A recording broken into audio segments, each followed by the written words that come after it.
drawn and quartered. Death is a wish of some, the relief of many, and the end of all. Lucius Annus Part 1. As the rain beat at 2 upon the windows of the station, the occupants within never even heard a sound. Inside, computer and audio equipment covered every surface. The overhead lights combined to illuminate the host's face, so as to make him appear like a burning skull. The undertones, taking on a sinister and macabre-like quality, lent him aged and distinguished features to his already ominous facade. Drawn and quartered. You're on. Salve, Ibis? Yes? Hello? Line 6. Et ben percussiva salsa simisva in fine. What do you mean? Line 6. Click. The phone line went dead, followed by a squealing that went through his earphones. The sound engineer clicked off the audio session. Click. He tried his own trigger that was on his information rack, that in turn, gave him control of the callers. Noticing signs of movement, one of the two people that he currently shared the 5th floor of the studio with shrugged her shoulders. The third, and only other person, sat further into the next room, facing the opposite direction, apparently engineering the sound. The producer mouthed she didn't know what had happened. Yeah, well, he didn't know what was going on either. Isn't that what the engineer's job was? He silently mouthed, pointing to her. She shrugged her shoulders in response. He sighed as the sponsor came back on, trying to sell the listeners hope and commitment to the unsatisfied. The late-night radio show host sat in his dark booth with the glass walls. Tonight, because of how busy the lines were, there should have been more staff lurking about. In front of him, as he was thinking about touching his keyboard, his computer monitor came to life, showing a room with a woman touching another's belly. When little curious things like this happened, it reminded him of Julie. The walls shook, pulling him from his reverie. It was the producer, Nikki. The beeping had stopped, but his rack was still dark. She still didn't know what was going on, but it was showtime. She held up her hand. 5,4,3,2,1. We are back, he said as deeply and dramatically as he could. After taking a long breath, he began. Tonight, we are exploring murder, my friends, and what it's like to kill. So, with that being said, give us a call. We're curious to know your story. Have you, or someone you know, killed? If so, we want to hear about it. He laughed malevolently. Tate didn't notice, but if he had, he would have seen how Nikki was watching him. It was nothing short of adoration. She used to listen to his show that he had when he was at the other station, way back in the day. However, now she had him under contract and she couldn't be happier. For all of his idiosyncrasies, she liked the guy. Hello? Is this working? A new, distant voice asked. A squeal went through Tate's headphones, and he grimaced. Turn your radio down, sir. The sound died as soon as the caller complied, reducing it to a low drone. Like white noise mixed with rain. After a moment, the atmosphere was set. Okay friend, what have you got for us? Where do I start? Start at the beginning and let's go from there. 2. In a completely different place and far removed set of circumstances, the birth of a creature of an adjacent nature had taken place. A blinding white-hot light touched from one piece of the device to another. It was as if Zeus himself had smitten the man for his insurrections. Though, this light seemed more to have come from Prometheus himself, gifting the initiated in the rites of illumination. A few moments later the operator of the device came out of the shadows. Not that he was afraid. It was smart to be cautious, he would tell himself. The blast had completely evaporated all the water out of the subject.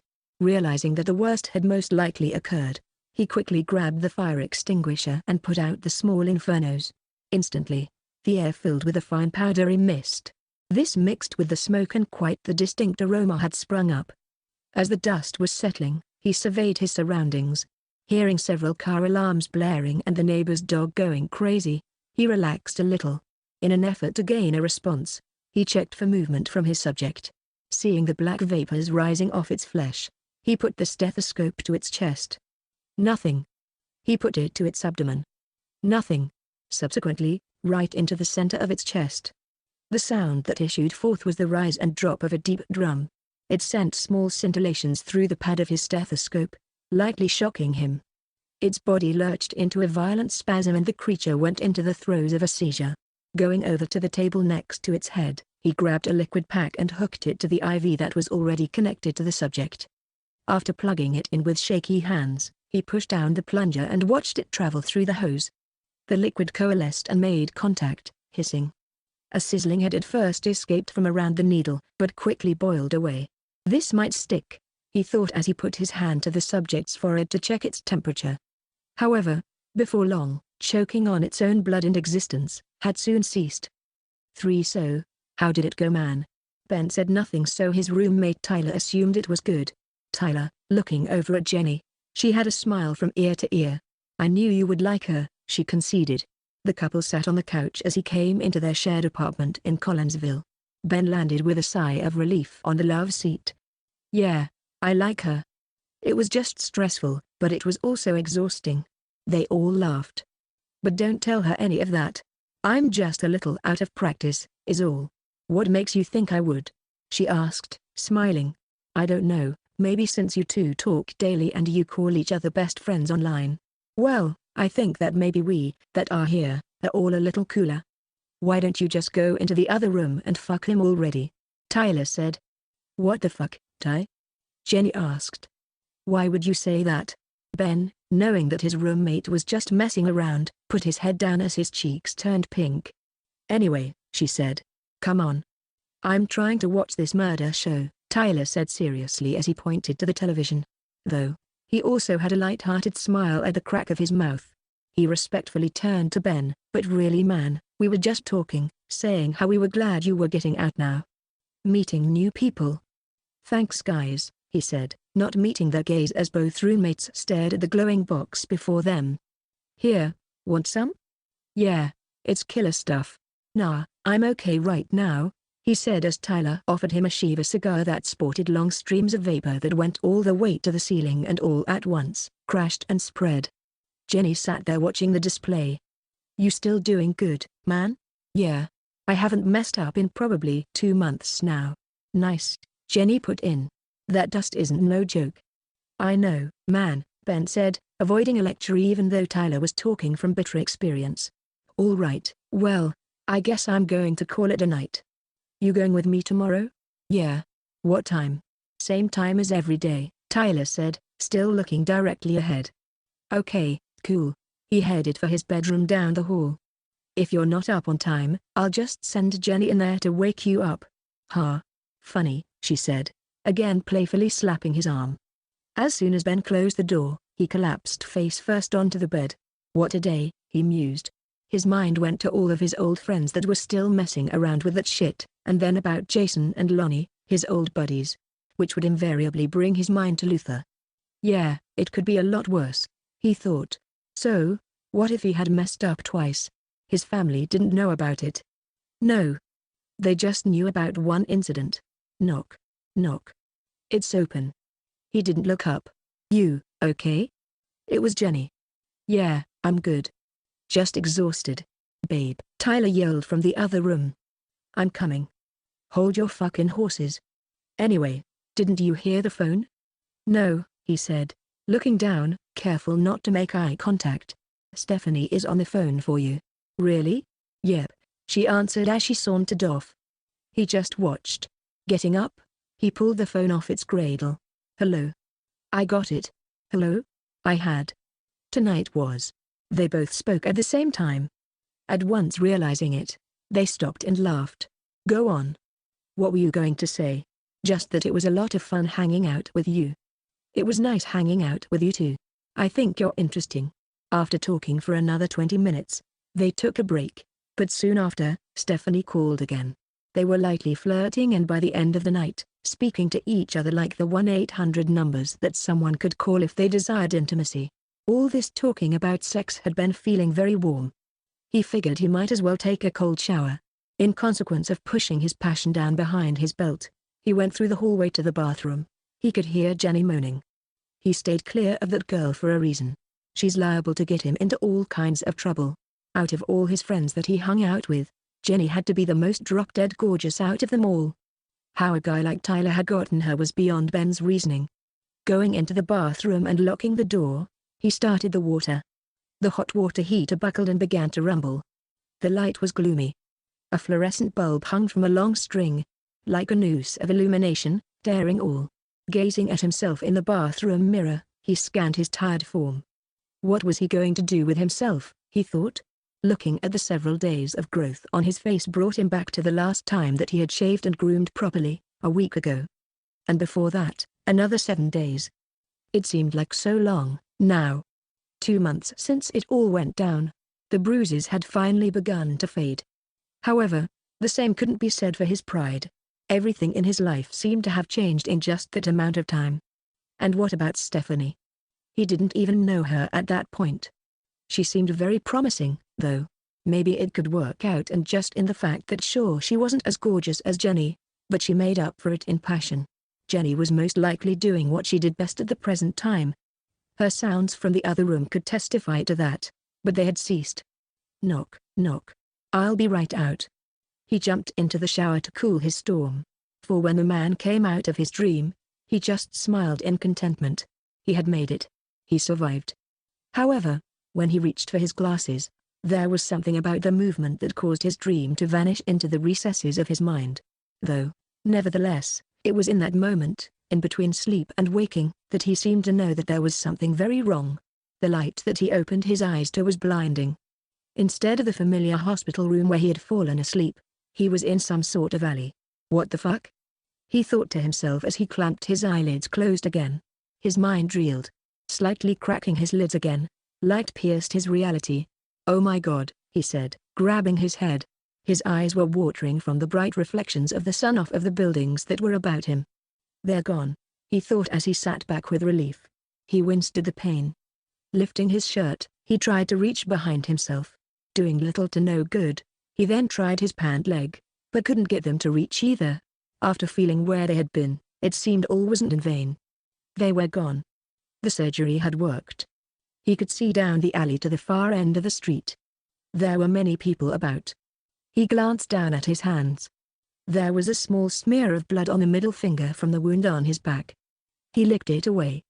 He had been sleeping on a flattened cardboard box, he realized. The last thing he recalled was going under anesthesia, and it was. He couldn't quite remember. He licked his fingertips and removed the rest of the blood so as to not draw unwanted attention to himself. These were uncertain times. Standing up, he looked himself over. His black slacks had dust on them, and his dress shoes were a bit scuffed. His shirt was in okay condition. He had seen worse. Attempting to stretch his leg, he winced at the pain from his knee and his back. Taking one last look at the area that he had woken up further along the row for any clues. His pockets were empty, and his phone was gone, along with his keys.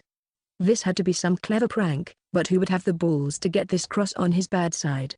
Honestly, he could think of no one. Moving the boxes around, he found nothing. Just a bunch of closed doors and trash, along with the unanswered questions. Dumpsters ran along the sides of the driveway through. The sign of disregarded detritus in long lines. The seeds of life being sown manifest. He peered in the opposite direction. Without his glasses on he could still fairly see. His 47 years had been kind to him as far as those natural things go. Notwithstanding outside influences, such as the cold. Coming around the corner of the alley, he surveyed his surroundings. St. Louis in the afternoon. There were many people about. Going down to the stoplight he waited for it to change hue. 5 It was summer and Ben was running. Just running and running and running, all the way through the city he went. He didn't need to rest. Every so often, he would see one of his friends or acquaintances along his path. I could run all night, he thought as he ran through into the morning. What if he didn't stop there, he reasoned? What if he never stopped until he got all the way around to this very spot? He thought about how shitty today would be working with Tyler up on the roof and worse, stuck in conversation all day. Still, he ran on. He wasn't getting tired. The only side effect of the activity was that he was continuously sweating. What if he never stopped that? Wouldn't he dehydrate? So, there was no way that he would be able to trope the entire world? All at once, 2 months came to mind again. That he was at Tyler's for over a month now. What about before? Well, that was easy. But he quickly realized in his dream state, he would have to stop to figure it out. There's no way that he could do that. To figure out the answer and keep on running at this pace. Slowing, he glared about. Damn. He was far. All the way out here by 111. It was just now approaching dusk. He had only seen 2 houses along this whole road that weren't abandoned or in long since decay. If he kept on going, soon he would be to the bridge that took him into Missouri. 2 months ago, he was still staying with Jason, but he wasn't around him anymore. They locked him up, and most likely he was going to be for a long time. However, even though he considered Jason a friend, the guy was on a dark path. It's like trouble followed him. One day, after going with Jason on what he called a gig, which was a subtle way of saying crime, usually the burglarizing of some lost room or apartment somewhere, they would take the goods to one of two places, but neither one mattered now. He would most likely never see them again. The only other habitable home on the squalid street that he was on was a one-story flat that was just up on the right. There was a dog in the front hooked to a chain. As he walked by, the dog caught sight of him from its position in the back. It went into a frenzy as he passed. Picking up speed with every step, he absent-mindedly looked through the front door. There was an elderly man sitting in a chair. He looked to be changing the channel with a remote. Cigarette smoke perceptibly came out of the screen door. There wasn't much of a porch. Little more than just a slab really. Crack, thunder clapped above his head and everything in the surrounding area had gotten bright, and much darker, bathing all a dingy yellow abattoir. Ben continued walking. Coming up to the hill above, he faced his first proper decision on this journey. Which way to go? Keep going straight? Which would be ridiculous to cross the river, or follow this road that continued to his right. He stopped to figure it out. Off to his left was a bit of woods, past that there were the farming fields. Even further in that direction was the highway with a motel and a couple of fast food places. Ben picked up his pace to a light jog as the rain beat down. A couple moments later he came around the bend in the road. Suddenly, he was on that same back asphalt path, but this was a long and wide one, hidden from view. There was a man with long greasy hair who had a teenager with him. They were only a few feet away when they abruptly stopped laughing. The boy whispered something to his companion and he in turn repeated it to Ben, but he couldn't understand the words. The man seemed to be asking him something, but he didn't know what, so he shrugged his shoulders. The kid tapped the man again and at his request, he leaned down. With a smile on his face, he reached into a bag that was on the side of his bike and pulled out a gun and pointed it at him. Whoa. Whoa, Ben put his arms up. The gun wielder in that same indecipherable tongue whispered something to his companion. He let loose a whine as he began to fire. 1,2, silence. 3 to 4. With the grim business over and done with, he surveyed his work and sure enough, Ben was dead, lying in the rocks. 3 of the 4 shots had hit him. Beep. Beep. Beep.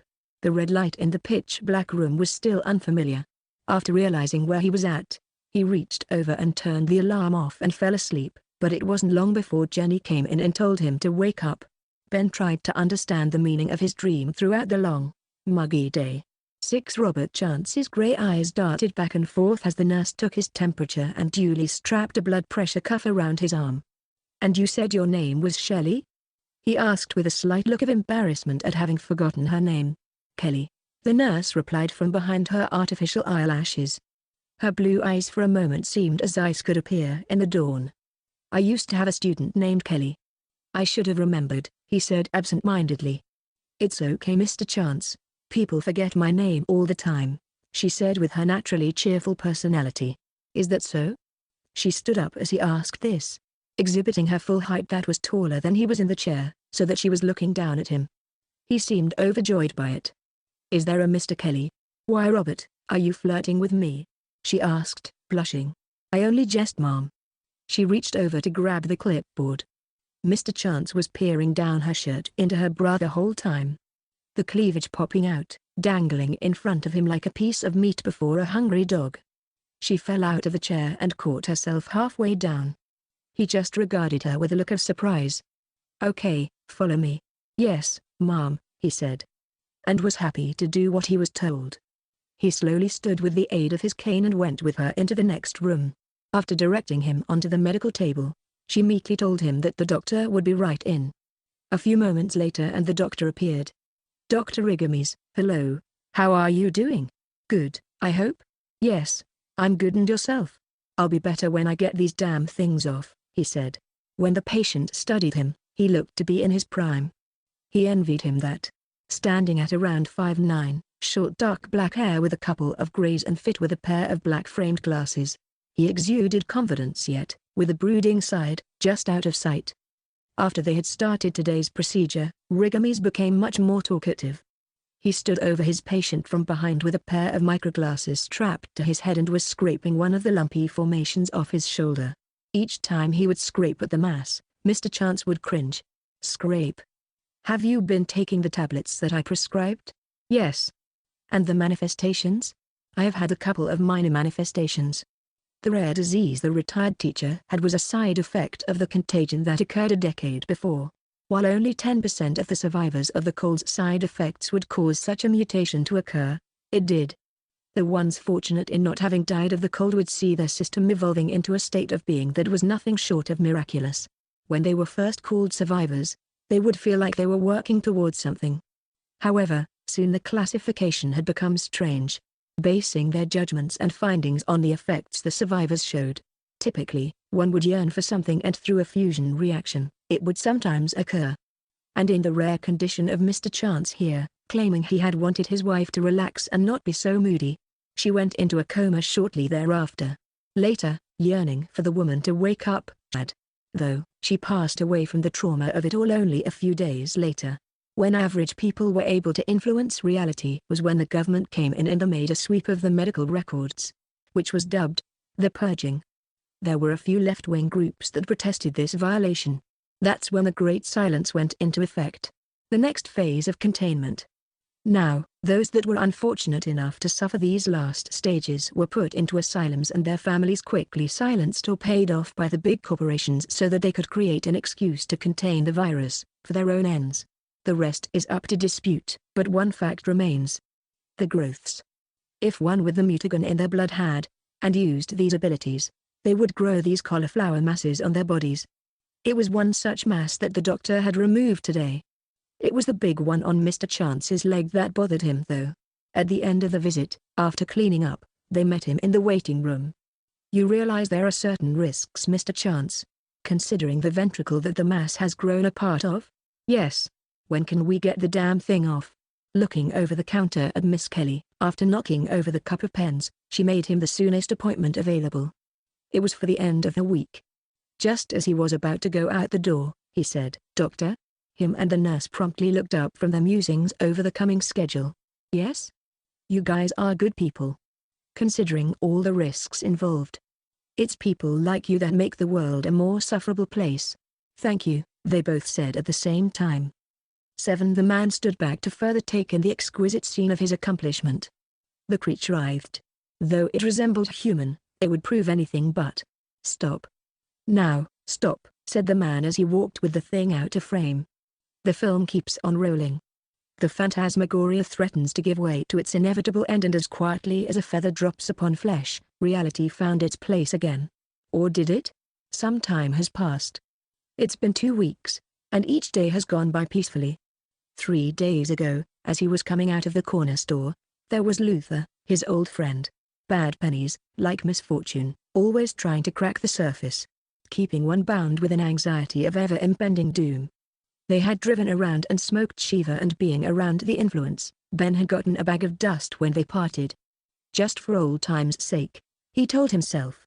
To him, a month of pure cleanliness and 2 months of suppression, that had to account for something he'd reasoned. Besides, it wasn't much. After the pleasantries were out of the way, they both made open-ended promises to hang out soon.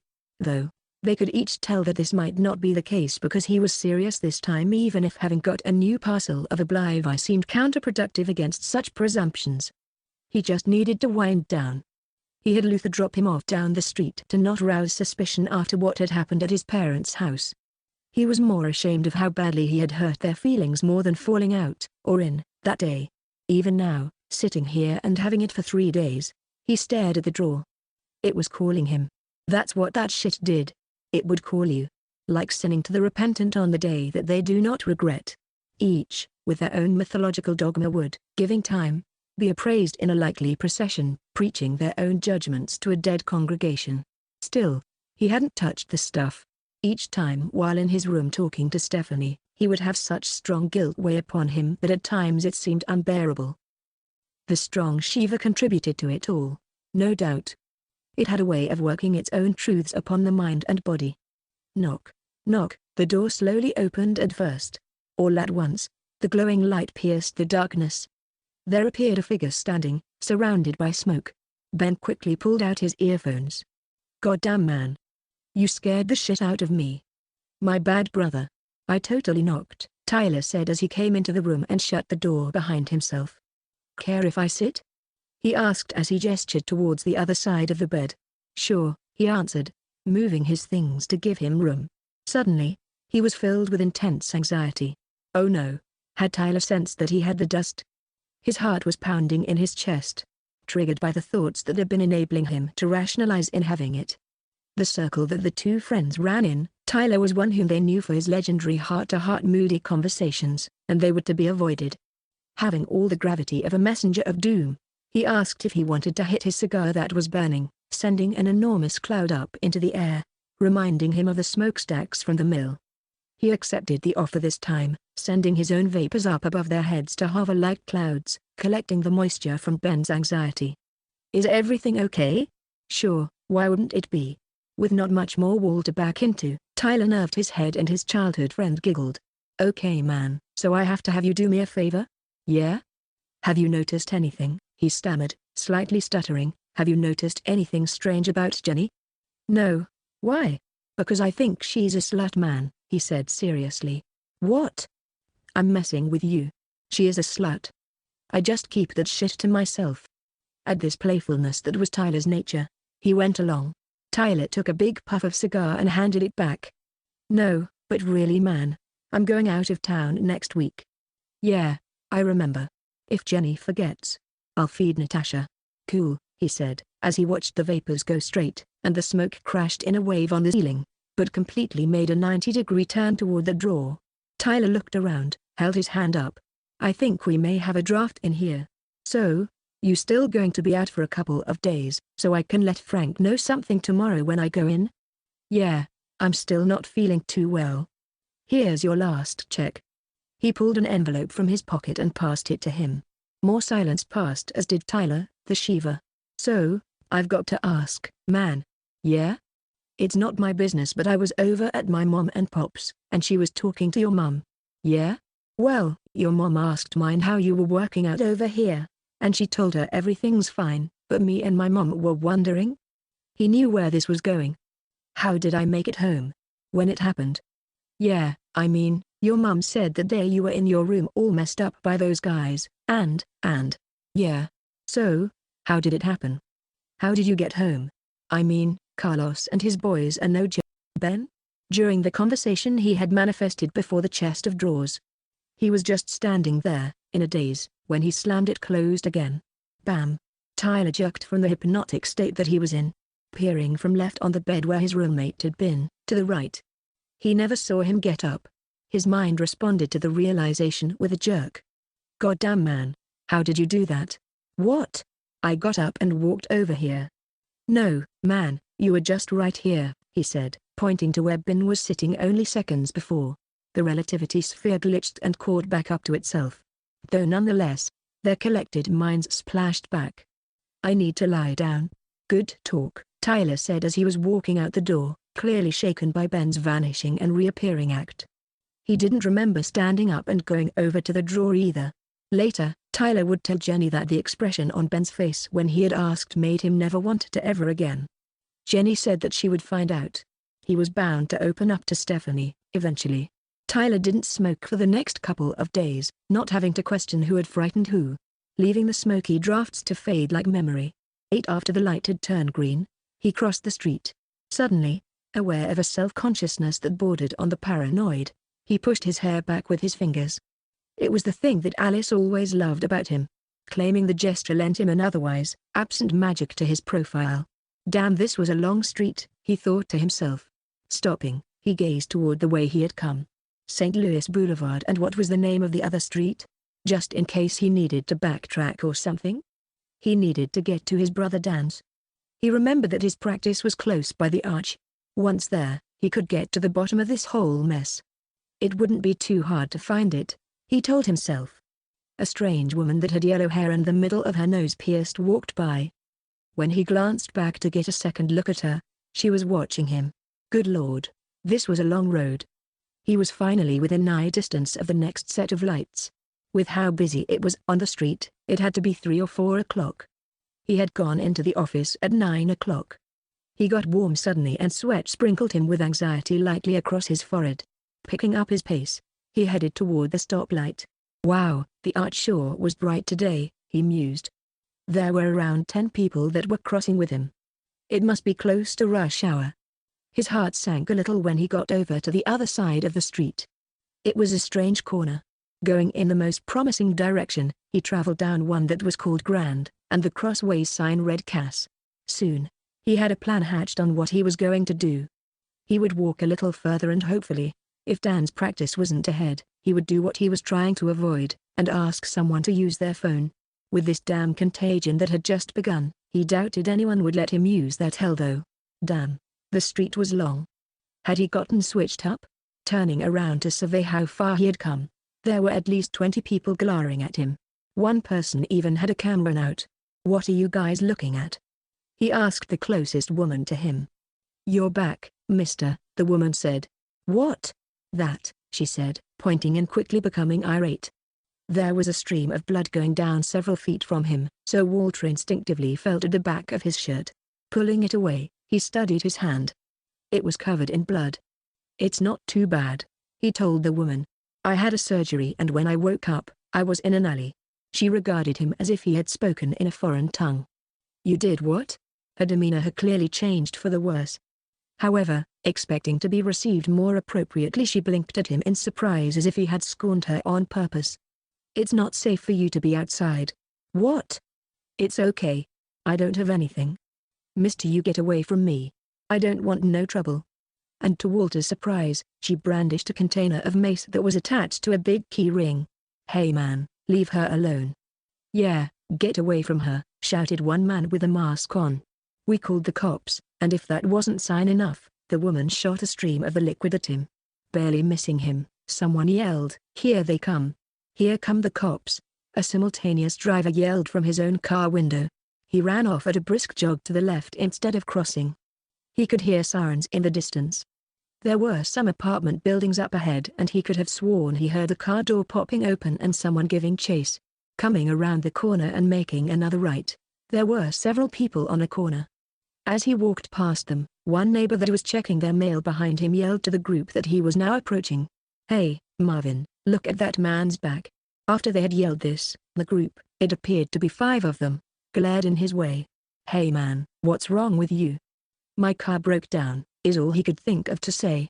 Damn, one said. You in the wrong neighborhood. I just need to get home, he said. Making a turn down an alley, Walter Prescott noticed that the sun was hiding its head, sinking down further toward depths of darkness. 9 Ben had been invited over to other girls' houses before, but none had made him more nervous than this. What if's going through his mind constantly ever since she had asked him. What if her mom didn't like him? What if her stepdad didn't? What if he blacked out or something crazy like that? Watching from his bedroom window as Tyler and Jenny left, they were joking and playing with each other on their way to their car. A month ago, he would have laughed at the normalcy of it all. Now, waiting on a cab, he had the dust out, questioning it all. He thought back to that day and what they all wanted to figure out. How had he gotten away from Carlos and his boys? Truth be told, he could barely remember, but he didn't want to. Hearing a vehicle, he peered out. What if Tyler or Jenny came in and saw what he was doing? Worse yet, what if Stephanie did? He looked down at the dust, and it was gone.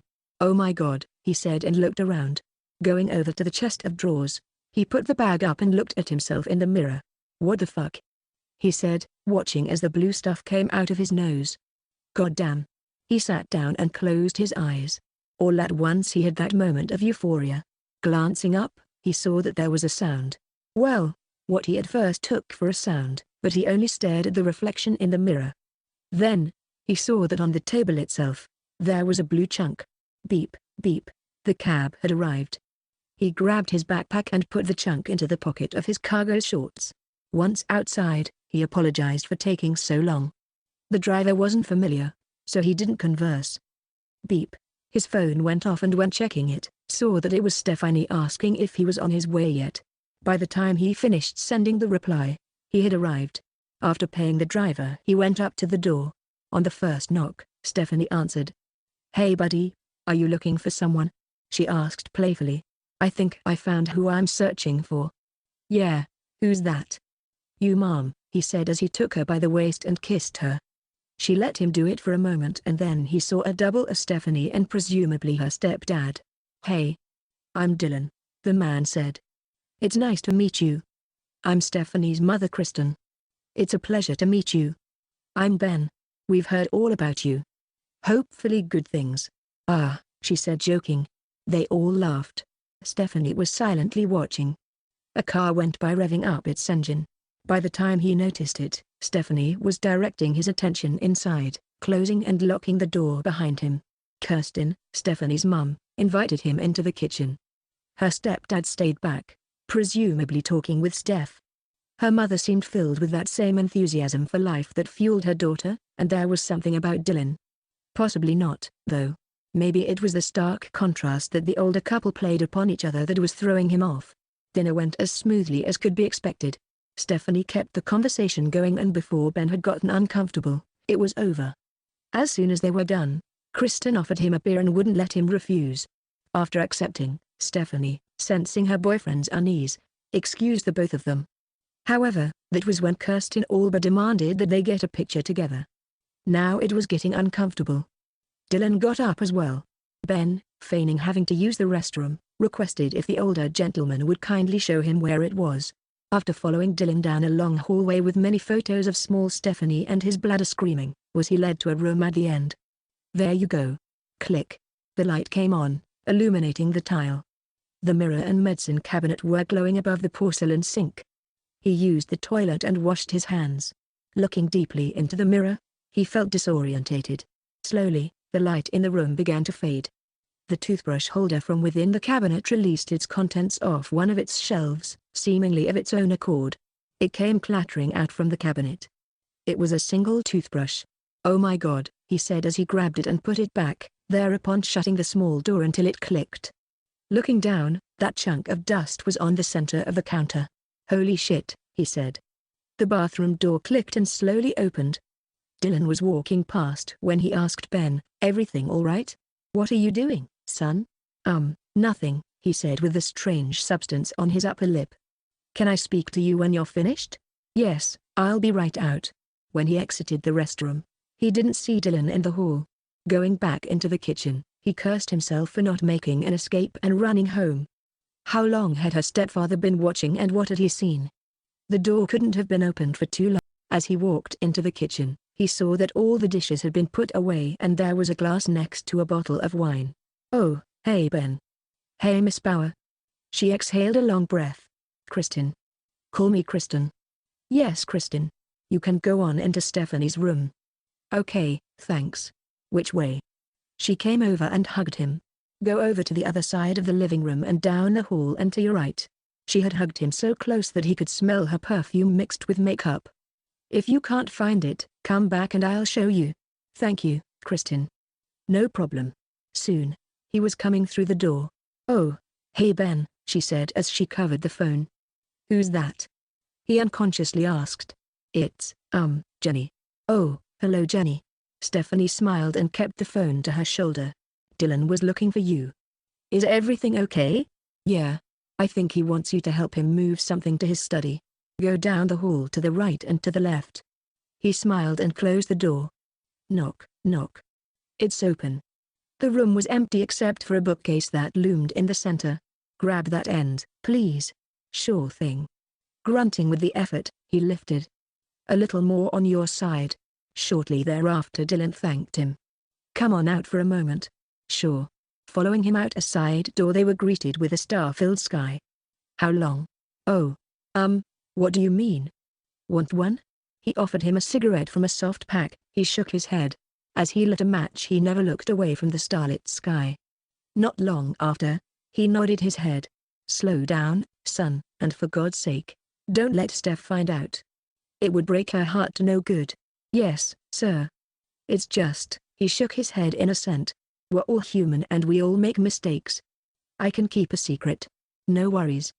Nodding his agreement, he flicked his cigarette and exhaled. Ben followed behind him. Dylan had disappeared down a side hallway, so he went and found Stephanie's room, and the night from there was filled with butterflies and anticipation that were enchanted by innocently bathed illusions. 10. Why do I have to do it again? Because the doctor asked for it. But I gave you a blood sample last time.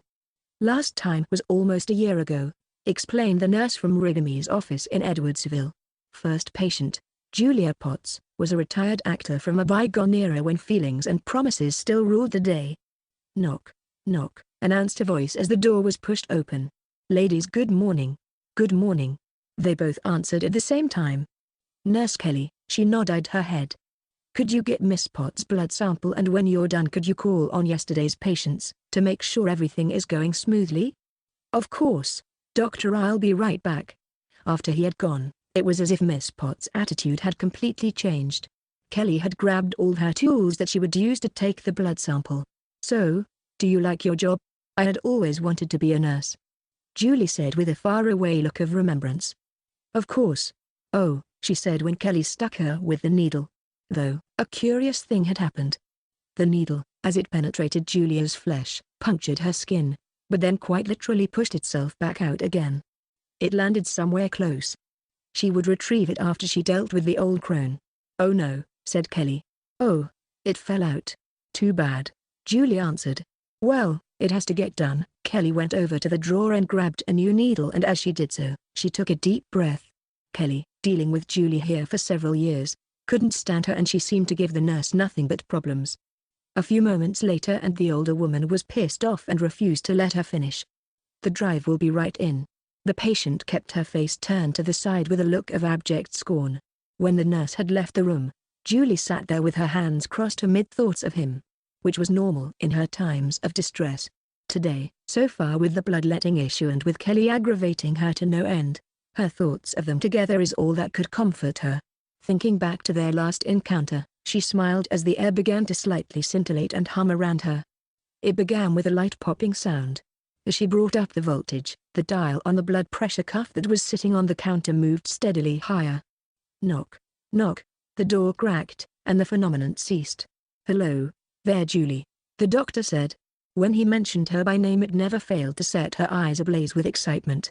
It worked the same. How have you been? Still ravishing as ever, I can see. At this sudden compliment, his mood relaxed somewhat. When Kelly came through to hand him the reports, she could have sworn there was something between the two of them. So much the better, Kelly thought. Once she had left, Rigamy's began. So, the blood tests, unfortunately, weren't taken correctly, so we are going to have to draw your blood once more. Anything for you, she said. Picking up the clipboard and double-checking over all the information, he carefully set it down and grabbed the metal tray that the nurse had prepped for him. He started by cleaning the area with an alcohol pad. Then, feeling gently with his gloved hands, he found a vein, and before Miss Potts knew what he was doing, he was already in and out. Startling him, the woman began. Dylan, your nurse is a klutz. I suppose we all have shortcomings we need to work on. Very true, very true. Shortly thereafter, he was leading the patient to the nurse's desk. Now, if you could just make an appointment with Nurse Kelly. Certainly. Rigamy's exited the room. For Miss Potts' eyes followed him around as the anxiety was served up in big helpings, on dishes of emptiness. After he left, the older woman regarded Kelly with disdain. Making an appointment for the weekend, she quickly exited the building. Rigamy's, doing some cleaning, went over to the bed and ripped off the paper's lips. He said when he noticed that a needle was sticking out of his hand, presumably from one of today's patients. Going over to the sink, Rigamy scrubbed his hands and the area from where the needle had stuck him. He took it and dropped it into the sharps container. Once he was satisfied with the outcome, he got his stuff together for the evening and headed out into the late afternoon. Part 2. 11. Walter watched as the delivery man came out of the back door to one of the buildings that ran along the alley. The motorcycle had pulled up almost instantaneously. The driver, handing over a brick-sized package to the other, revved up his engine and sped away as quickly as he had arrived. As soon as the bike and deliverer were gone, Walter came out from behind the dumpster. He never wanted to touch the damn thing, but anything was easier than dealing with the public in his present condition. He observed everything as he walked down the alley. There was a cul-de-sac at the far end. He was absent-mindedly watching a group of people pass the alley when he saw a familiar face. It was Angie, his brother Dan's wife. "Hey," he yelled as loud as he could. Coming around the corner, there she was, stopping just a few feet in front of another group of pedestrians. "Excuse me," he said as he made his way through the surrounding bodies. Immediately, he heard protests and shouts as the congregation realized that he had blood all over him. Finally reaching the woman, he touched her shoulder. Turning, he at first saw warm recognition in her eyes. Although she looked exactly like Angie, she didn't recognize him and turned cold, fast. "What? Angie? It's me, Walter." He was devastated when she regarded him like the creature he felt. "He's got it all over him." "Get away." The group of pedestrians quickly became frenzied and turned into a mob. All the bodies tangled in the confusion.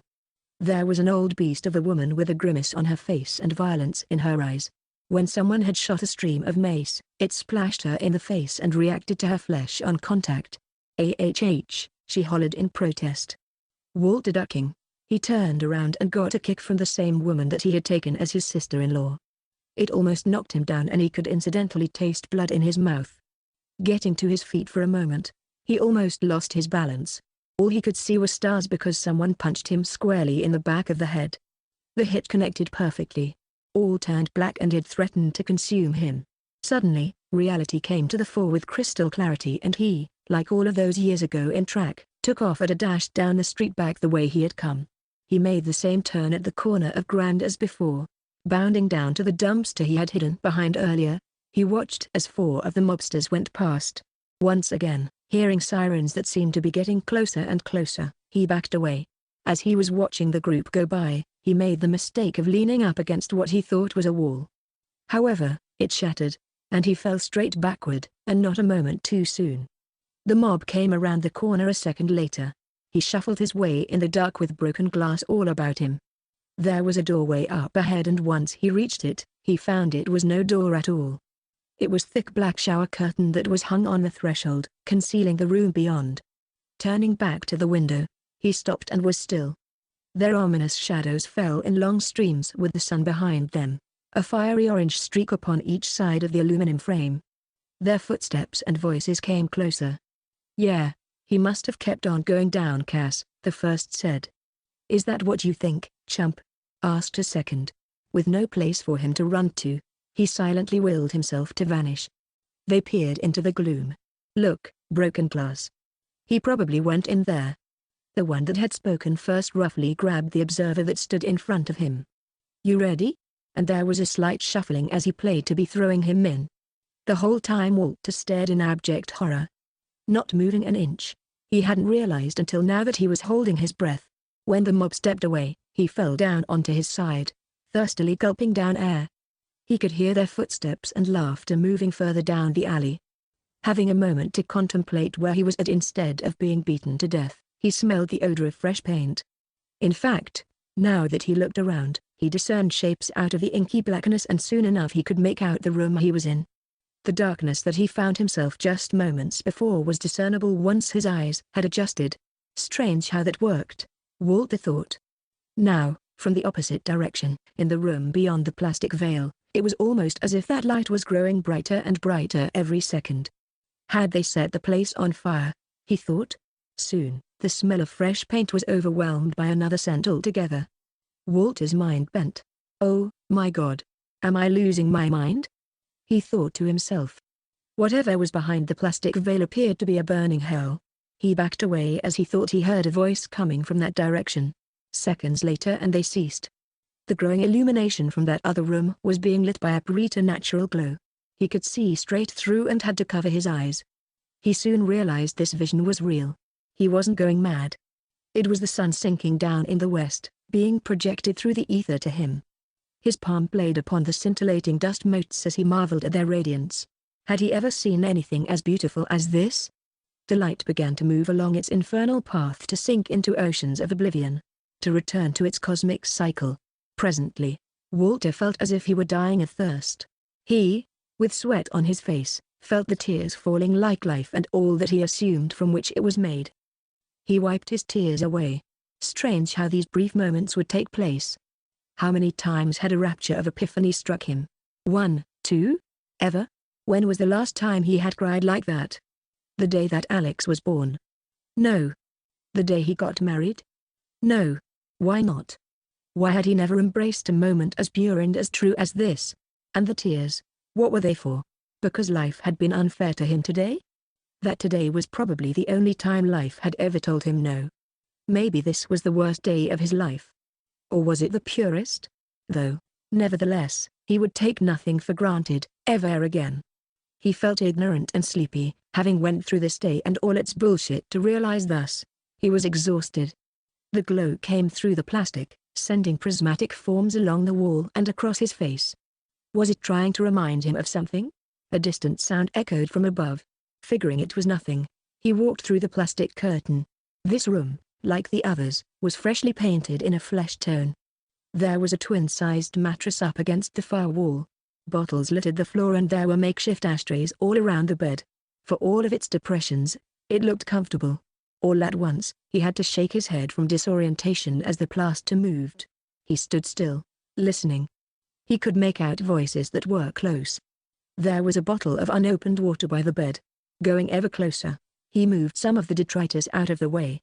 Wrappers, empty packs of cigarettes, a metal bowl like a bison with discarded silverware inside. More plastic wrappers. Cracking open the bottle, he drank the whole thing down. It made a suction sound and bent inside itself. Peering through the clear plastic to the bowl, he wondered where the person had gotten the supplies to make spaghetti or whatever. Hearing a pop like a small rock, it bounced off the floor above. Pretty soon, and Walter was wondering who it was that had stayed here. Probably one of the workers' wives had made him leave for a couple of days, so he was shacking up here. Getting even closer, investigating the front of the bed, he found a rolled-up $5 bill. He reached out his hand and at that point, thought better of it. Sinking down onto his hands and knees, he saw there was something shining on the floor all around the bed. Like a diamond was ground up very fine. He almost had his face to the ground and instead of wondering what was in the bowl, he just looked into it. That's strange. Why would anyone eat pasta with a knife or scalpel? Like 15 of them were all covered in mud. It literally caked the surface of each. Had he been paying closer attention, he would have seen the smoky vapor manifest its presence within the doorframe. It obscured the reflection of the figure who stole into the room behind Walter.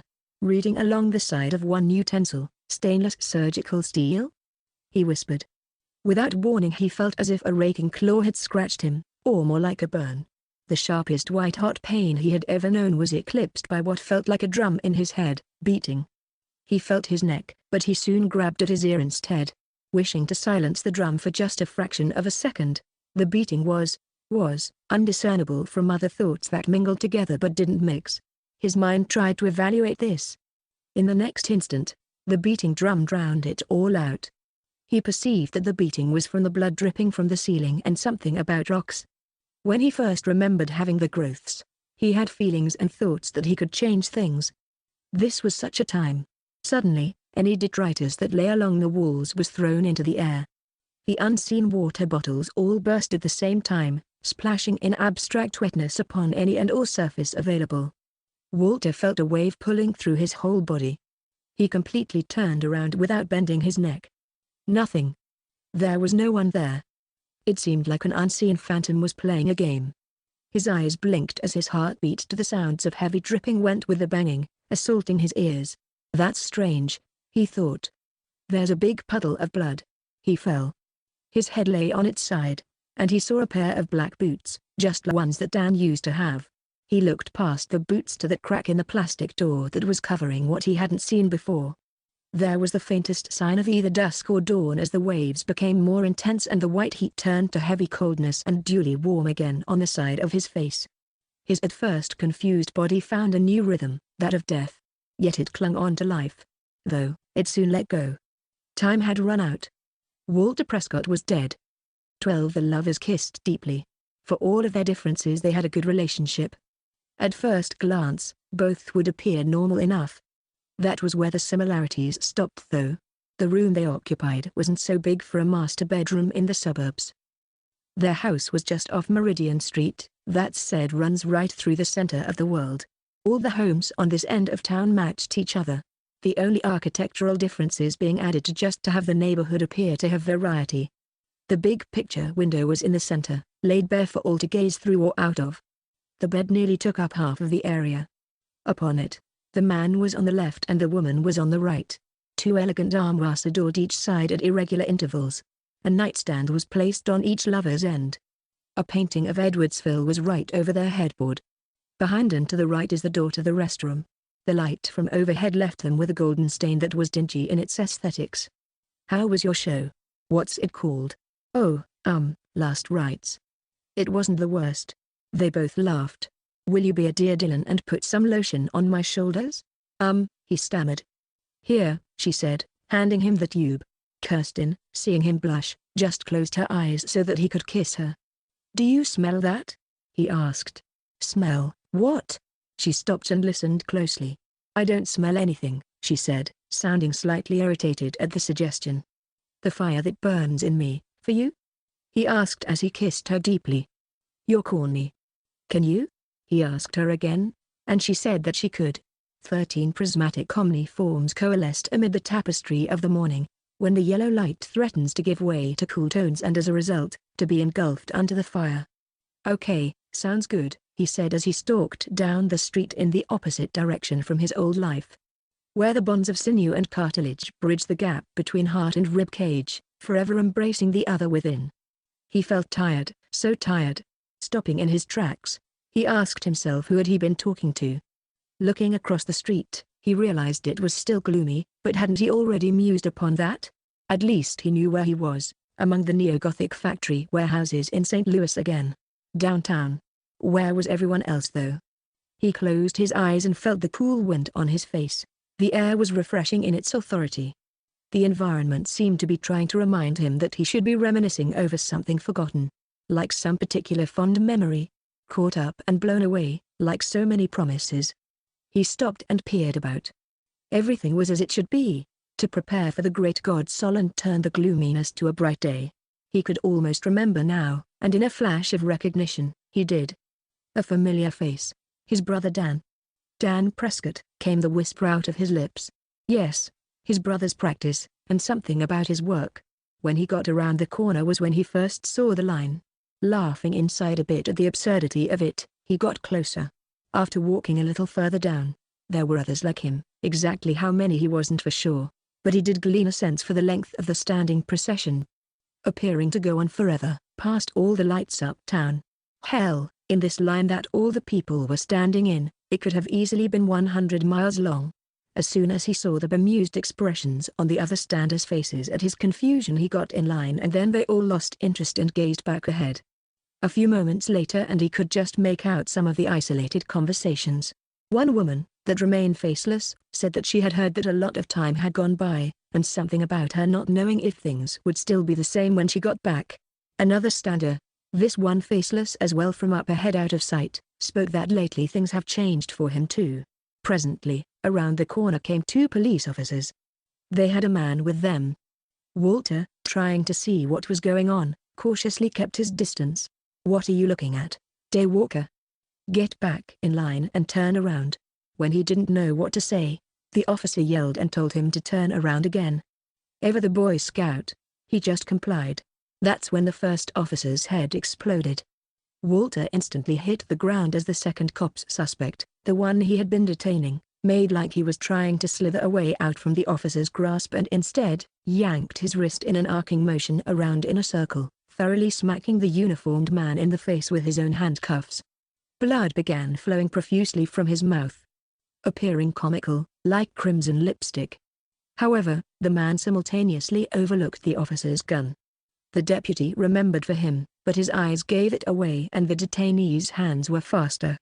Detaching the weapon from its mechanical release, he pointed it at his face and fired. 2 shots rang out in the small square they were in. The champion glanced up at Walter. He was holding the automatic pistol pointed towards the ground. "You're free." "What?" "You're free," he said again, a little louder. "You hear me? All of you are free.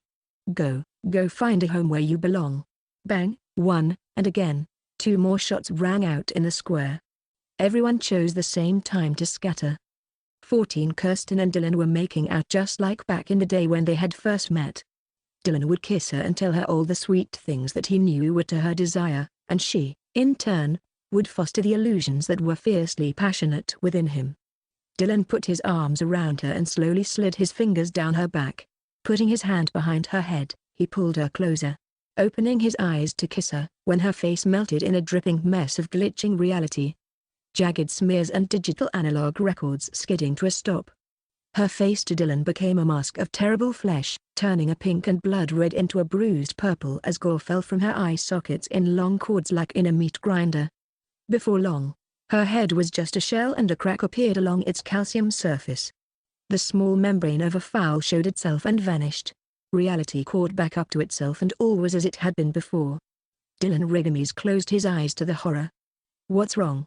He unclamped his lids. It was Kirsten. "Oh, nothing. You sure? It was as if I had frightened you." "No, I just had a tick or something." "Or something," she said.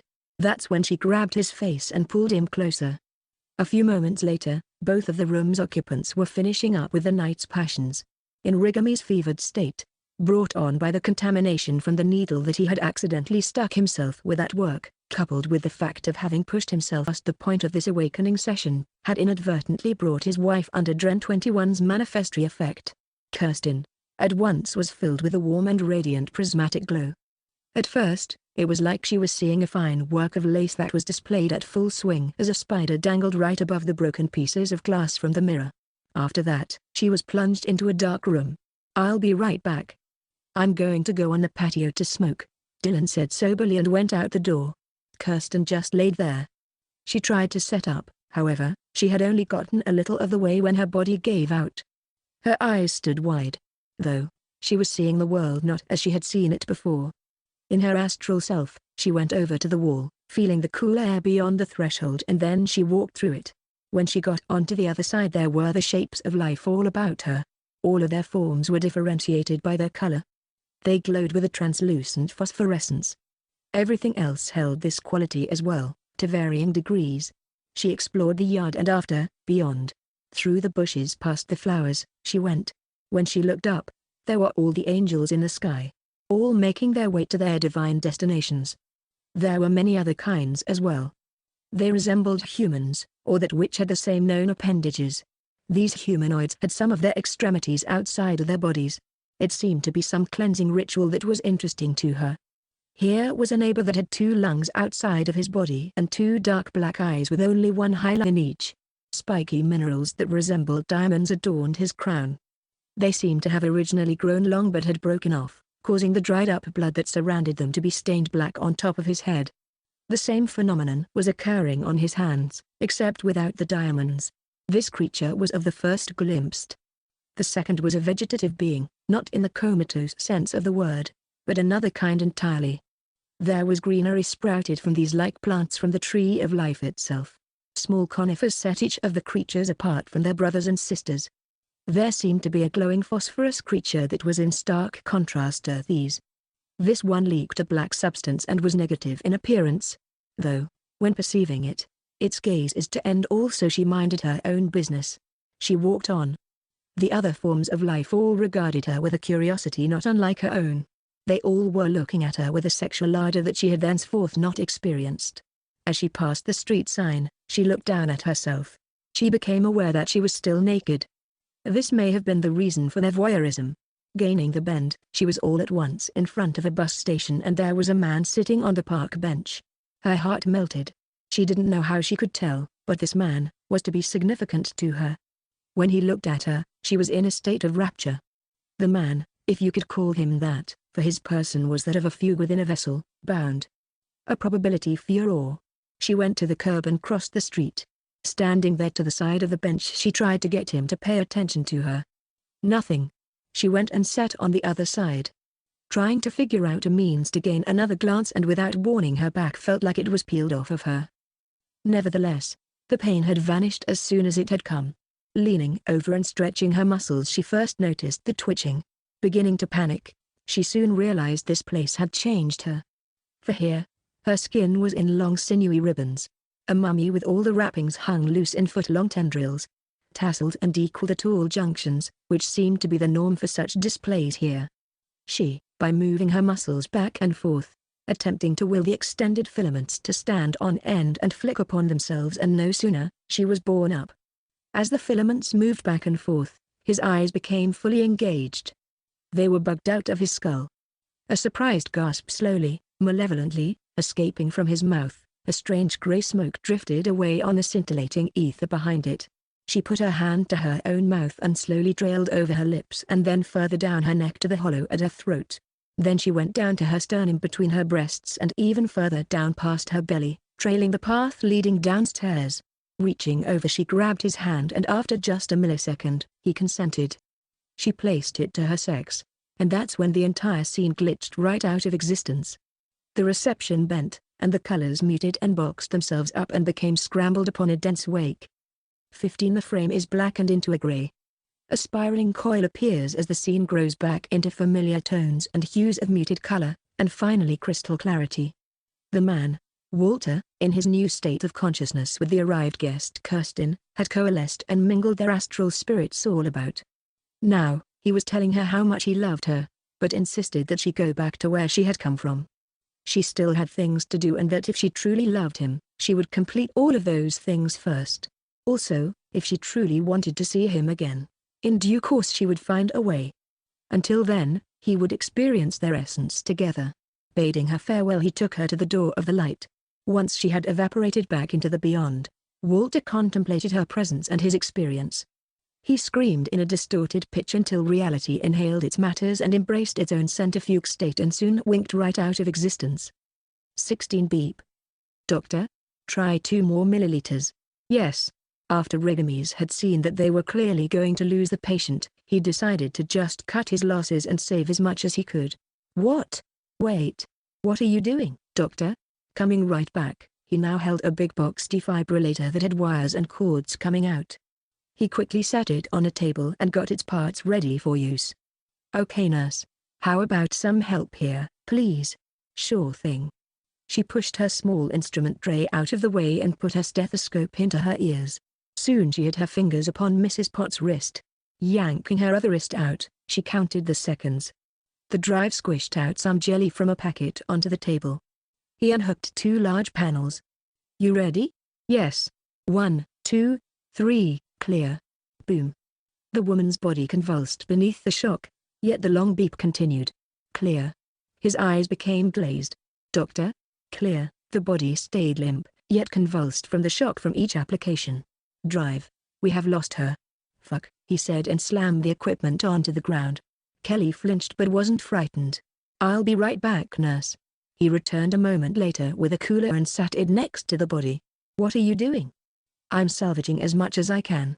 Oh my god, Drive. Are you really doing what I think you are? Yes, he said. It was the only time that he stopped for a split second during the whole operation. He put some gloves on. Taking the deceased patient's head, he bent it back and forth.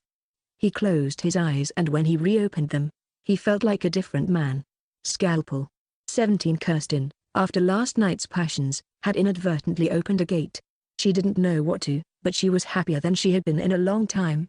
Sitting in the office that she shared with another accountant from the bank, she seemed to be in a daze. Kirsten? Yes, love. What's up? What did you do? What do you mean? And why are you whispering? Because of what I'm about to ask you. Okay. What is it? What are you looking at? What do you mean? You've been staring at the wall for hours. Kirsten looked over at the clock. So, she had. Smiling, she said, I'm in lust. Oh. The woman's red hair gingerly waved back and forth. I was just making sure that you were still with us. Ah. Yeah. I'm here. She giggled at the other woman's ignorance. So? Yes? How have you and Dylan been doing? Oh, we're good, but to tell you the truth, I have been talking to someone else. I never have before. Who is it? I've only been with him one night, but it was amazing. She looked at Kirsten admirably. You ever been with anyone besides Rick? No. We almost had a threesome once, but at the last minute, I couldn't go through with it. Oh. Now they were both looking out of the window longingly.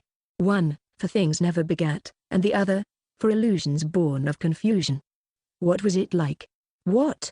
Oh, The sex? It was like nothing I had ever experienced. It's as if I'm just now seeing color for the very first time. Looking into her co-worker's face. What?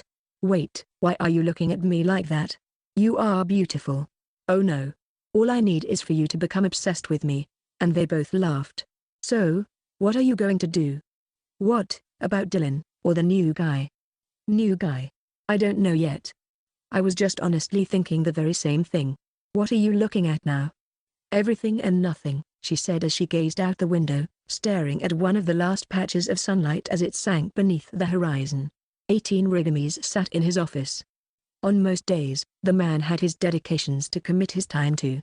However today, he does not. Today, he still wears yesterday's failures. These proved to be Rigami's most trying times. When he was in his most brooding, mindful moments.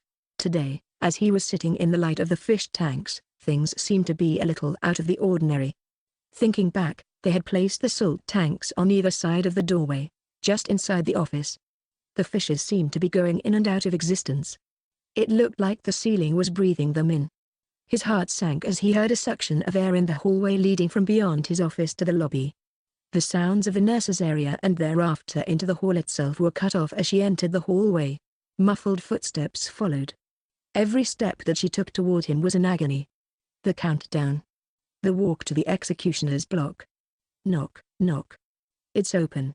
The door was cracked a slice. The only other sound was the low drone from the fish tanks that had prefaced her appearance. Drive, Mr. Chance is all prepared in surgery 1, she said a bit absent-mindedly, for knowing how the doctor gets after losing a patient. She took her time with him. She could only imagine the guilt he must feel over Julia Potts. Thank you, Kelly. No problem. But if we're going to start, we should probably do it, she explained softly. I still have that game to go with David to the game. I have to leave here by 7:30 p.m. How long does that leave us? She looked down at her watch and appeared to be going over the numbers one by one. Rigamis had concluded that he could have figured it out with way less effort, but that was okay. What she lacked in time signatures, she made up for in enthusiasm. 30 minutes. Well, he stood, we better get a move on. He swung his lab coat off the hook. When both got to the end of the hall, they separated to reach either end of the room at the same time. When they entered, the retired teacher Robert Chance was all secured on the gurney, lying face down. Robert, Rigamis said. We're going to give you something to help you sleep. Sounds good to me. With that, Rigamis looked over to Kelly and she released the chemical. PSSS. A hiss began to escape from the big tank, filling up the hose. Reaching under the table, she adjusted the mask. A dense fog filled the entire area around Mr. Chance's head. Kelly did half of a rotation of the knob, and another revolution back. The hiss suddenly ceased, and a chilly mist was in the air. Slight scintillations popped and ebbed in a few areas around the room. Rigamis looked over at the nurse and caught her eye. She hadn't seen it. There was a reaction from Roberts in several manifestations. The reactions always frightened the nurse, and he didn't want to alarm her. ZZZ, on the counter, where there was a thermometer, a small area of thought squeezing itself in, moving along the dense shadows. Kelly reminded him she had to leave in 10 minutes. A small bead of sweat popped out onto his forehead. Looking down, he told himself that he had to get a move on, for the devil didn't like to be kept waiting. 19 Stephanie leaned into the truck and kissed the driver. Looking around cautiously, he regarded her with half-hearted enthusiasm. How long? He asked. Till when? Until we can be together? Not long. Soon it won't matter if any of them like you or not. By now, the driver of the truck noted a look of anxiety had crept onto her face. He revved his engine up. It's my mum. I can see she pulled down Niedering House to grab beer on her way here, Stephanie said absent-mindedly. From here, in front of the house, she could see almost a mile in both directions. Come here, she said. Yet, she was the one who leaned up into the truck. Okay, I will see you after everyone goes to bed. He nodded his assent and revved up his motor and pulled away. Stephanie watched him go. He was cool, but there was just something about him that freaked her out. Maybe it was how he could be sometimes, but this, he assured her, was just him being in a contemplative mood. What's more is there was the thing he did with his family during the full moon. Really weird stuff with animals. As with so many other guys, her mom and stepdad despised him, but to Stephanie, it didn't matter what they thought. It only mattered to her. for the fruits of corruption rise. Though, the preferred veracity, being the ones carried to full term. 20 After coming out of the convenience store, Kirsten had at first scratched off 2 lottery tickets. Only after breaking even on one and a little of her pride on the other, did she sit and stare at the bench by the sidewalk. As she did so, she reflected on how last night's dreams had been rarer than most of the experiences that she had ever had in waking life. Remembering it all in vivid detail, she only wondered if she was wrong about it. She tapped her fingers on the steering wheel. What to do now? There was only one thing to do. She had to make the dream come back. She thought she knew exactly how. Her mind kept going back to all the fantastic and strange things that had happened to her there. She kept asking herself endless questions, only to conclude one and then be presented with only further sets of questions. Pulling out onto the road, she turned on her blinker. What had happened last night? Now that she had thought about it, the events surrounding it were sketchy. Coming up to the stoplight, she tried to remember everything she could about the dream. The people. Him. If a reality like that was a real place, in consequence, where were all the people that inhabited it now? The strange glowing ones, or those who sported their insides on the outsides? What kind of place would have even created such people? Inside Out is what it had seemed like to her. A cab blared their horn at her. She drove up to the next set of lights. How was she to believe that if places like that existed, that it could be tied to this one? Making a left onto her street, she saw that Stephanie was outside, checking the mail. When she pulled up in the driveway, Kirsten thought she had that suspicious look on that she tended to wear when she was up to no good. What's up? Nothing much, was just out here checking the mail. You? Just got home from work. After a brief silence, during which they regarded each other after, they both busted out laughing. Still sitting in the car, she pulled out her phone to check her messages. To her, Stephanie was up to something, she just didn't know what. Did you invite Ben over, honey? Yes, mother, she replied. Kirsten hated this. When Steph would act like everything was okay, when something was clearly wrong. How close she was to the truth and how dark it would truly become, she could have never even have guessed. Part 3. 21 Nurse Kelly. Nurse Kelly. Looking up and then over, he noticed that she had, as she told him she would, go home. It was almost as if someone was still standing there watching him. Realizing himself once again. Okay, calm down. Beep. The machine started singing. The drive didn't panic, he just tried to stop the bleeding. Clang, the root that he had cut out of a teacher's leg fell upon the steel tray. Blood was gushing out of the hole. There was orange matter that had been embedded within the veins and arteries. He fetched the same machine he had used the day before on Mrs. Potts. With one hand, he grabbed the jelly and poured it out. Fuck, he had to flip him over. Scintillations bemused things in the shadows. Suddenly, small volts broke off into many in a violent and crawling dance over every surface.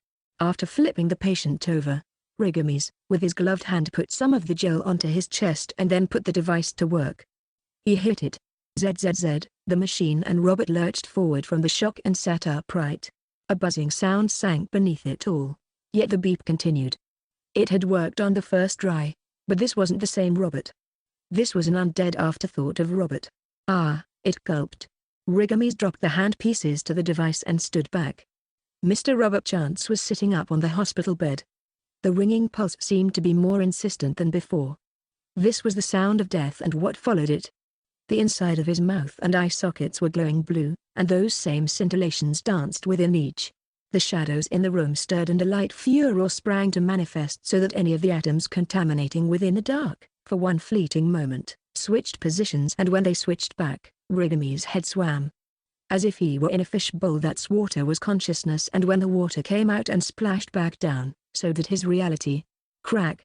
His hands lifted him up off of the tiled floor. In the back of the room, the shadows were stirring to a rumble. He leaned over to the wall and unhooked the motor equipment so that the beeping might subside. As soon as he pulled it from its socket, he took a breath. It kept going. The body from this angle was very mesmerizing, and he would have screamed had he had it in him to do so.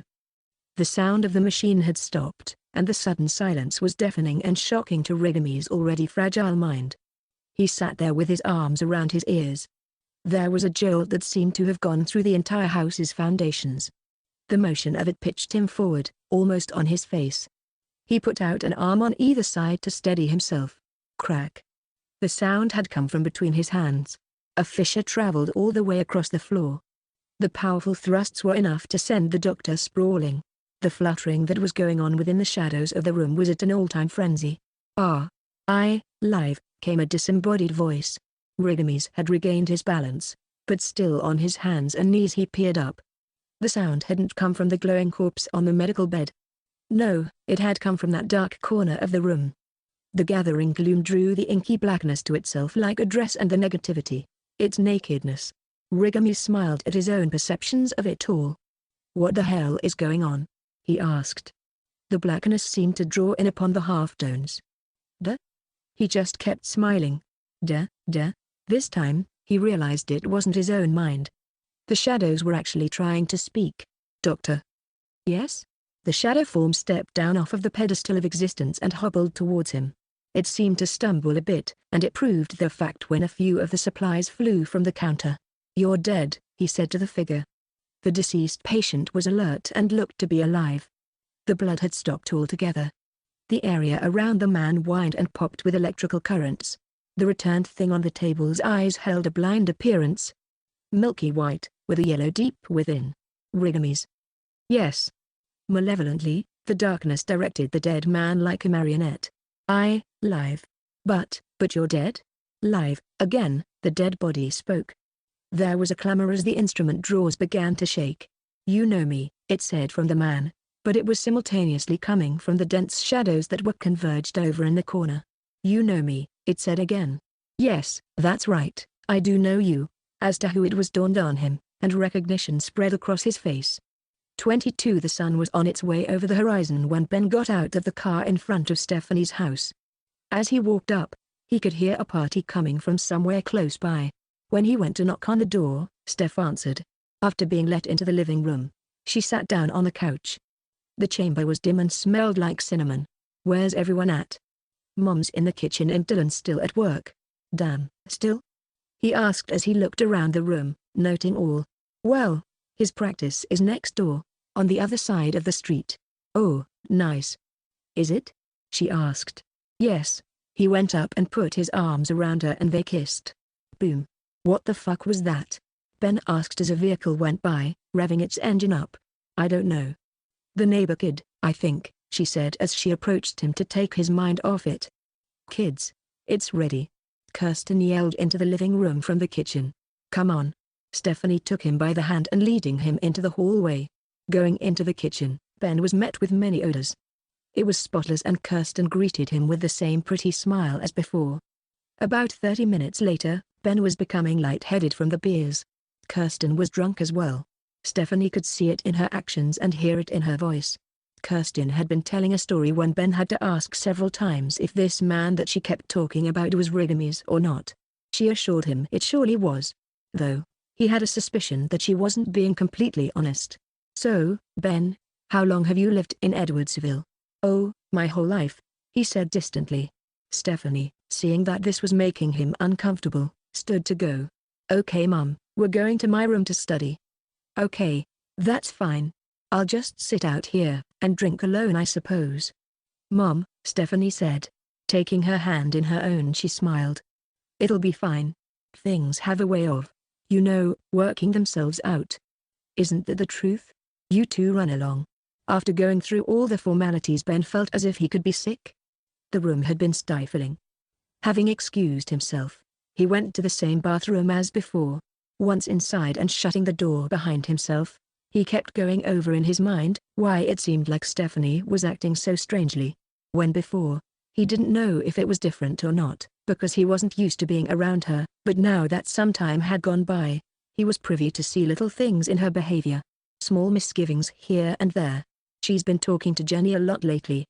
But again, he didn't think that this was necessarily a weird thing. It just seemed too soon to tell. For now, he wouldn't make a judgment on it, but keep his eyes open. Looking down at the bag in his hand. It was a strange substance, and had caused him nothing but problems, he reasoned. After a small dose, he threw it in the toilet and flushed it. Washing his hands, he looked into the mirror. Some of the blue stuff was leaking out of his nose. He quickly wiped it away. Next, he was overcome by a feeling of detachment. Gazing deep within the mirror, time seemed to stand still. When then, the dark pushed itself forth, saying, I am a part of you now, and you are one of us. He could see the ever so slight shake in the glass. Slowly, time caught up to itself. Knock, knock. He opened the door. Ben, good. Stephanie told me that you were here. I need you to help me with something. The drive, to Ben, was in his usual mood. However, there was an alertness about him now that wasn't present before. Then, just as suddenly as it had appeared, it vanished. In his highly hypnotic state, emotions multiplied into the nearest Google of time. Oh God. What is up? Wipe your nose, son. When you're done, come to my office, please. Okay.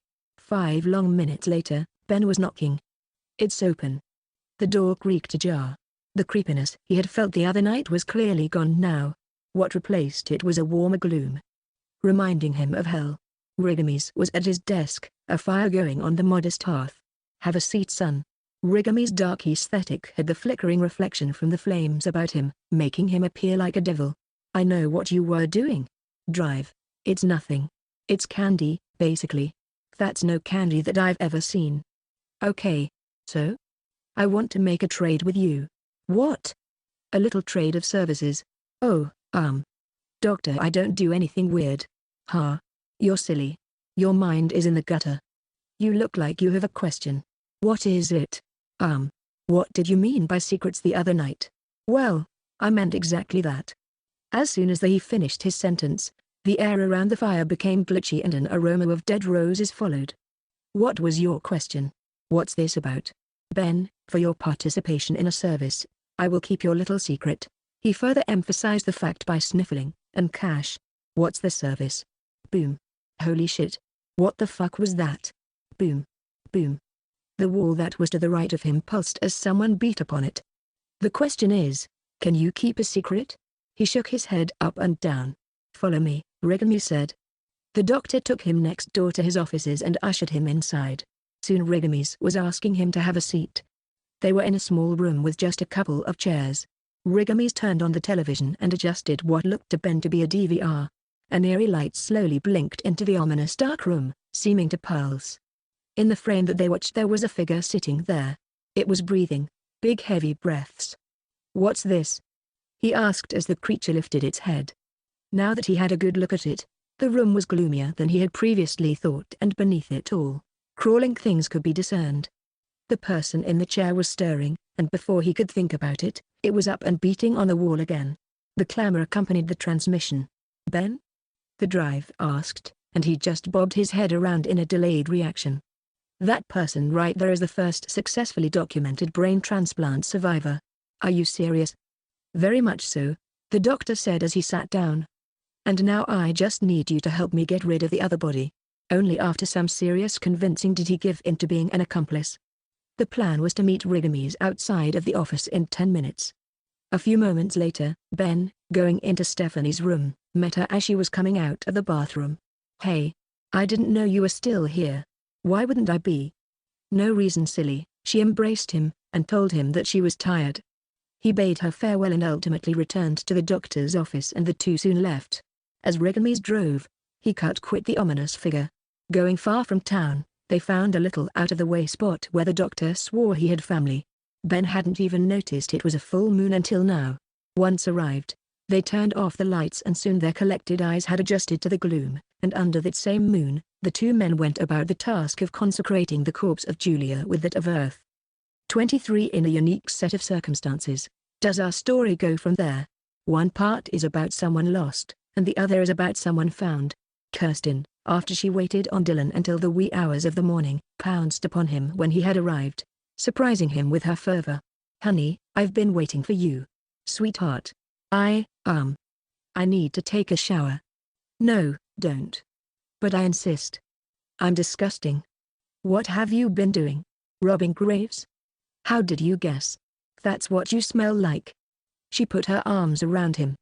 The dead, ma'am, are a constant companion of mine. A little later, and after Rigamis had seated her, she got the slight head change again. Brilliant colors filled her vision, and her mind took the reins.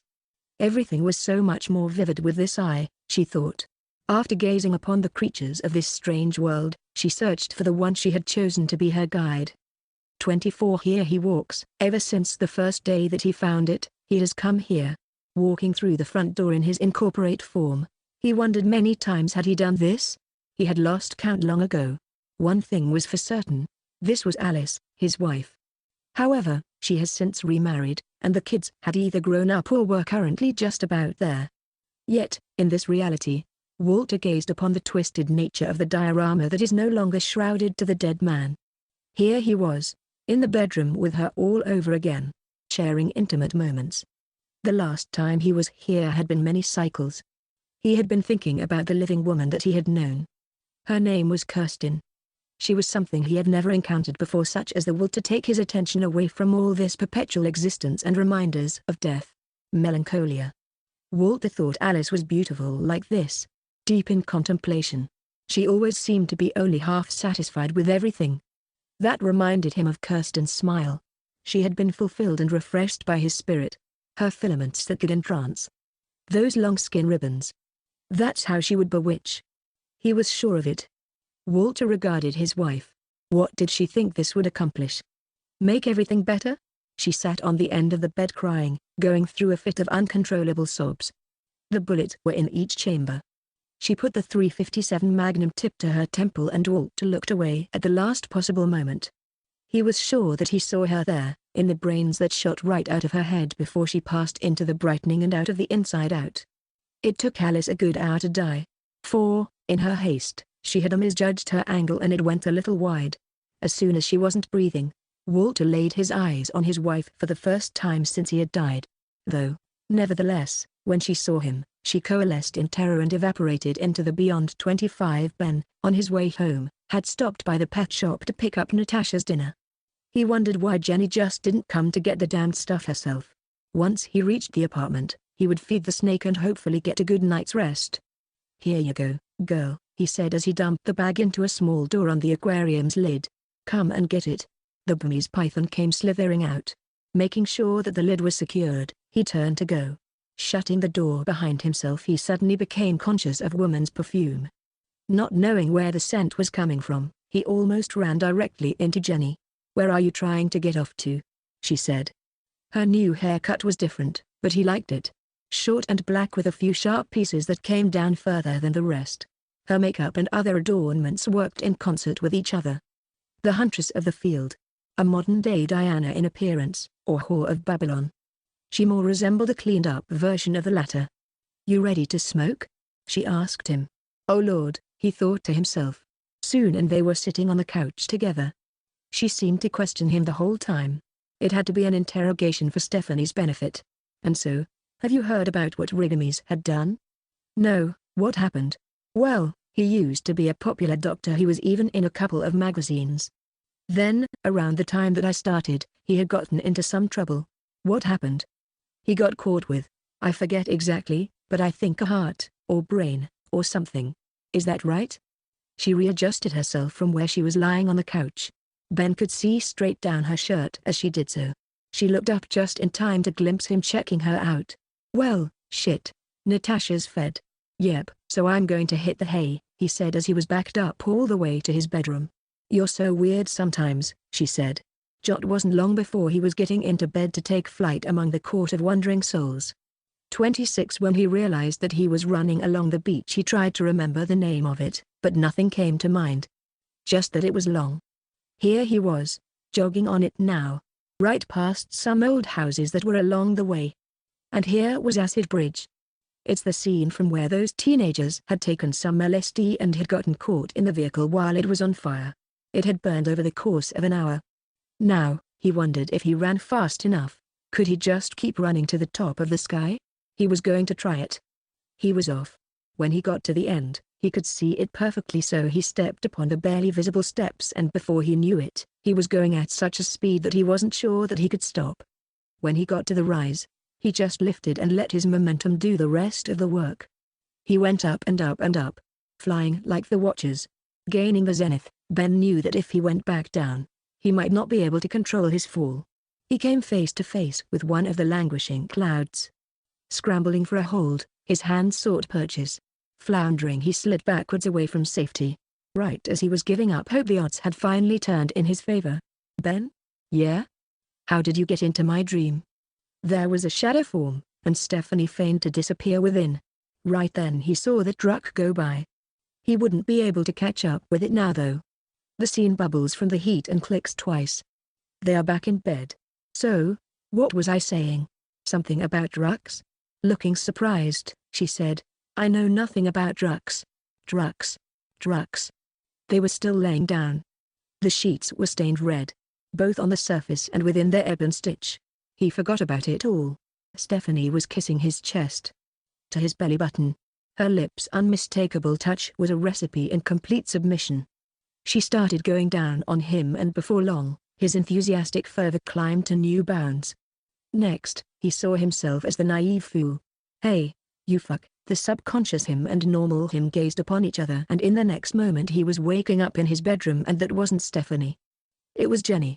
Oh, my God. Jenny, what have you done? She was too busy with his cock in her mouth to give a formal reply. Just come in my mouth, she said once he pulled out, and that's exactly what he was going to do. Or no, it wasn't. If Tyler found out, would it be enough? If he knew that he didn't finish? Who knows? So, even then, he would not be the one to add on to Tyler's murder list. She looked to have sobered up. After a few awkward moments, Ben figured out how best to approach this. He wouldn't tell Tyler if she didn't do it again, and he would just drop it, which seemed reasonable. What do you think? Nobody cheats anymore? Her demeanor had changed in the last minute, as if she had remembered something. I would be naive to think that. You think that Tyler's not doing it? Or me, or you? Probably you, she said, sneering. Hell, even your perfect girlfriend. What? Huh? He grabbed her by her shoulders. What are you talking about? Stephanie, she's fucking around with Carlos or whatever. How do you know? It's not a big deal, remember? I'm doing it, you're doing it. Everybody does it. Not everyone, he whispered more to himself than to her. Just do me a favor? It depends. Don't say you heard anything from me. I won't. Now. Here he sat, knowing that a better time would present itself for what he craved. Revenge, which sometimes must be buried to yield the strength of the stalk, to become the strongest. 27 A pinpoint light pierced the inside of the crack. Tiny illuminations sprang all over. Where was it? Was it in the astral, or in its own proper dimension? It stood up and went over to the makeshift mirror. Its reflection was true grotesque query. However, it couldn't make sense of why this even mattered. After each repetitious day went in and out like clockwork, the monotony eventually gave way to actualizations and realizations, and these, in their own turn, gave birth to the sickness. For, the core elements that make up the living are from both gene holders, and therefore, the reimagined thing. This second wind reanimate got sick on the third day, just when the host being was to take over. The fever set in. Rigamis got Kelly to come in for him so that she could help. They were doing everything they could. They tried 2 different blood transfusions to no avail. With this sort of thing being highly illegal, it limited Rigamis on his options. He was already working without a permit for the carriers of Drent 21. At the end of the 3rd day of fever, the creature spoke. Most being incomprehensible gibberish, but to Rigami's surprise, Kelly concluded it thought it was a girl and didn't understand when contemplating itself inside of the male avatar, this being a condition of its mortality. Its mind couldn't sustain without its fundamental host. That night, when Rigamis was spending time with Kirsten, Kelly said that she would stay with the patient. In fact, Kelly is the one who named it Patience, for she was 2. Now, in the dream, its mind switched to love. She had loved a man. Very much so. Soon, the thoughts switched to life and the yearning for it. I'll be back in the morning, Kelly said, and kissed her, his forehead. When she left the light on but locked the door. In Patience's mind, it knew that what would make her whole again would be to walk in her body, and in that event, she might see him. Its eyes opened. They were pale white. The colored version seeing in the inside out. She saw with those eyes now, in the astral. All the creatures came about, living their resistance, and she craved for her own. Come, she said. Come. Around the patient, a bluish-white ring appeared, and a small white orb levitated in rotation like a magnet. It was calling a soul perfect for it. With it, she could become whole again. The glow became 10 times as bright and lit the entire room with occult scintillations. "Come," it said again. It took only 5 minutes to summon the new host. Click. The door opened and in came the perfect specimen. "Now, to just move the cards around and to see what hands will be played." 28 Kirsten was running along a side street when she saw for just a moment an echo of the inhabitants of this realm's aura. She had been looking for the man for days now. She wanted to find him and confess her unending love for him, but without his ear to listen, all this searching would be in vain. Getting up to the strange substance that was caught in the air, she stuck out her tongue and tasted it. Pushing herself higher, and suddenly her skin separated. She watched mesmerized as it began unwrapping itself, and soon she had it standing upon end, and the strange condensation allowed her to caress it. She was like a returned Pharaoh, demanding their immortality, wrappings in a tempest. Looking down with her arms over her head, her shadow appeared like an ankh. She followed the trail that he had gone. Presently, she saw herself becoming incorporeal and knew that it would soon be time to go back. Big, heavy tears followed this realization. Inside, the aura that she was in betwixt the permeated air her own sphere of existence searched. She went as long as she could when, a little later, two of the creatures, this being a man and woman, he was carrying the woman's heart that was outside of her body enclosed within a mechanical jar. He had it covered with an old bomber jacket. His deformities were hidden from view, for all the better. 29 Ben had awoken from nightmares where floating bodies were trying to convince him of their authenticity. He just kept telling them he knew they weren't real when there was a knock on his door. A few distillatory minutes later, he answered. It was Jenny. "Someone's on the phone for you," she said as she walked away with just underwear on and a smoke cloud following not far behind. After answering the call, he quickly got dressed. Rigamis offered him a decent amount of cash to help him come and take care of something. He didn't sound like his normal self. Kelly, after picking him up, was strange in her own right. Almost going on red lights and stopping too soon at the yellow ones. To Ben, however, Kelly was amazing. Sure, a little dense, but that wasn't so bad. It was just now 7 a.m. and there was a bit of traffic going from Collinsville into Edwardsville. They pulled into the back of the building that was next to the street that Stephanie lived on. A moment later, they were entering the office of Rigamis. "I have something I have to tell you, but I need to know that you won't freak out on us." "Drive, I don't think that I can even be freaked out." At this, Rigamis noted Kelly's surprise. "Stephanie is dead." "What?" he said, jumping up. He was met with Nurse Kelly's imposing glare. "Sit down. We have to think clearly, and you said you could control yourself. This is different." Tears welled up in his eyes. "Why aren't you sad?" he asked, looking over at the nurse. "You either? Neither of you guys act like you even care. What happened anyway?" "Ben," the doctor said, leaning forward in his chair. "I love her, and Nurse Kelly holds a passing admiration for her. She had fallen outside by the car. I found her and brought her in." "Okay, so what's all this about? What do you need from me?" "A few hours from now, her mother Kirsten is going to be awake. She still wakes her daughter up in the afternoon. She's practically treated like a grown infant, but I need to see that I do everything I can that I can." "What do you mean?" "If she's dead, she's dead." The driver and nurse shared tentative glances. "We need your help to monitor patients." "Oh, is that what you're calling it now?" "It's not in it," Kelly said with an attitude. Rigamis just regarded the two with little enthusiasm. "Anyway, there are just a couple of little odd things after that will be needed." He figured he knew what those things were. "Okay, so exactly, what are you doing?" "We're going to transfer the brain matter," he said nonchalantly. "You geez ready to get started?" He asked them as if he were giving them a pep talk before a game. They both shook their heads. "Okay, very good. Nurse, please show Ben here his station for the next couple of hours and I'll meet you in surgery 1. "Yes, Dr. Nurse." Kelly and Ben shared a glance of their own.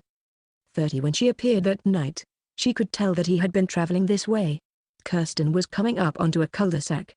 His shade from the echo he cast went directly into the house. There were echoes everywhere, almost making it hard to see. He must be inside. She extended her ribbons. However, she saw to her delight that she wasn't just lifted but carried on by the filaments, being borne aloft. She was harnessing a different type of energy. It was made of a dense orange and had spores within a gel. She put her face up to it and stuck out her tongue. She was in ecstasy at the taste. Going up the driveway of the house, she slowed. It was as if she were walking in a dream. The gloom persisted, but the atmosphere was quite different. She passed the children in the yard. Opening the door to the side of the house by the carport, it was unlocked, and she just walked in. Looking down as she shut the door behind herself, the first thing she noticed was her hands. They were normal. She nervously looked up at the clock. Chop, chop. It was a woman who was chipping away at some vegetables. Standing there gazing at her, it was as if someone had pressed fast forward on the room. Time dilated through the children's lives, passing this way and that. Even the woman herself, growing up and old, and there were other people around.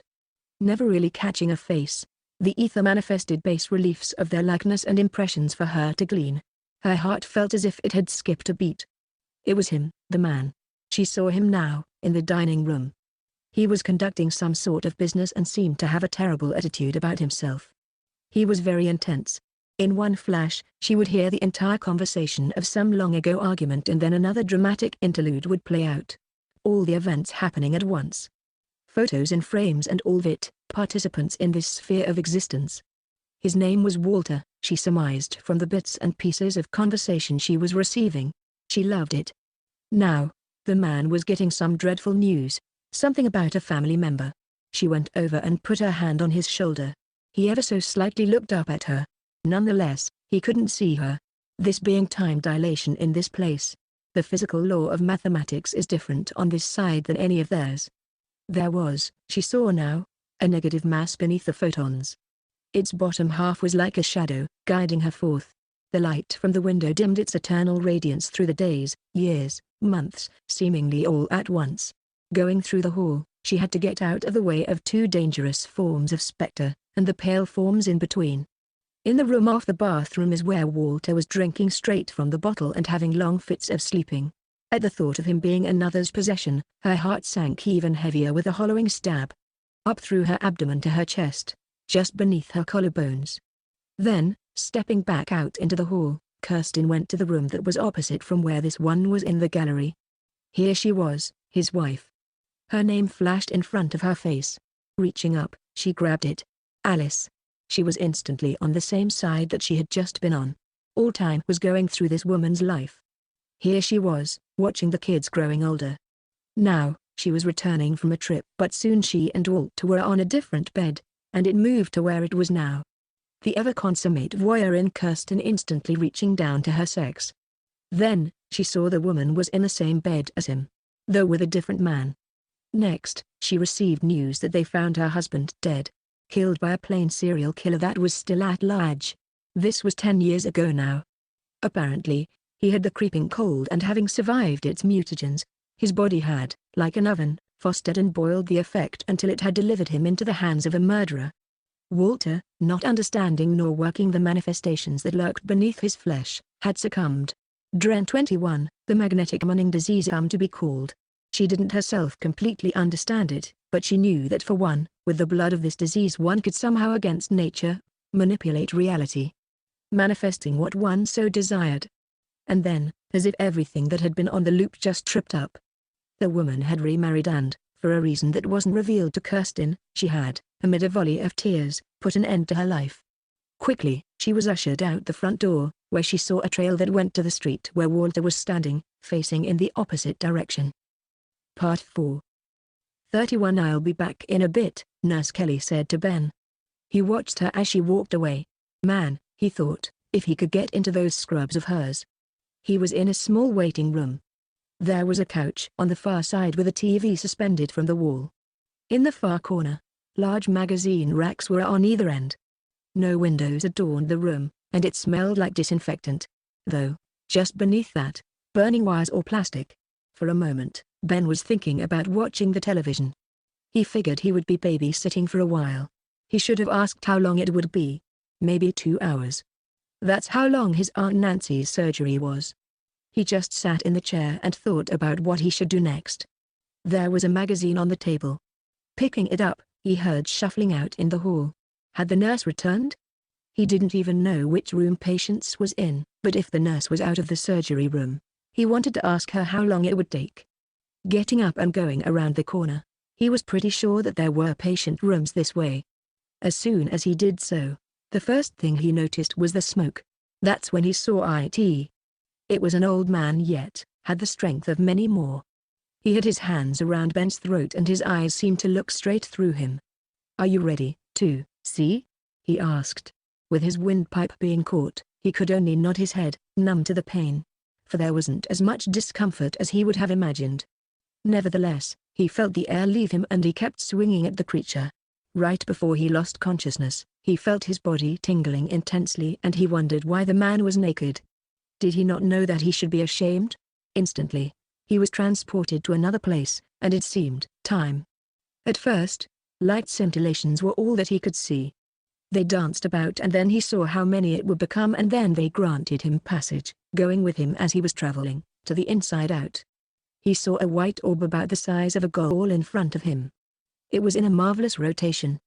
He saw a little girl walking with her father, holding hands, and then the little girl was a little older now, on the playground, lying to one child and paying another for a different job of beating up her young enemies. A true rotten apple. Next, she was a little older and was doing the same thing, only she was a sophomore in high school. Julia was her name. Here she was, letting one play with her kitty cat while she eagerly sought the fermented milk. She would begin a small empire by this convenience, but like long-trodden streets, they have to fill in the old potholes before they can give vent and coast the rest of the way. The foam bubbles quaked and eventually fast forwards until it's a man now. He was never comfortable around kids his age in school. He would be caught bullying the ones that he could get away with. This one's name was Bob, or Robert. His full-on method of chaos was good old cash.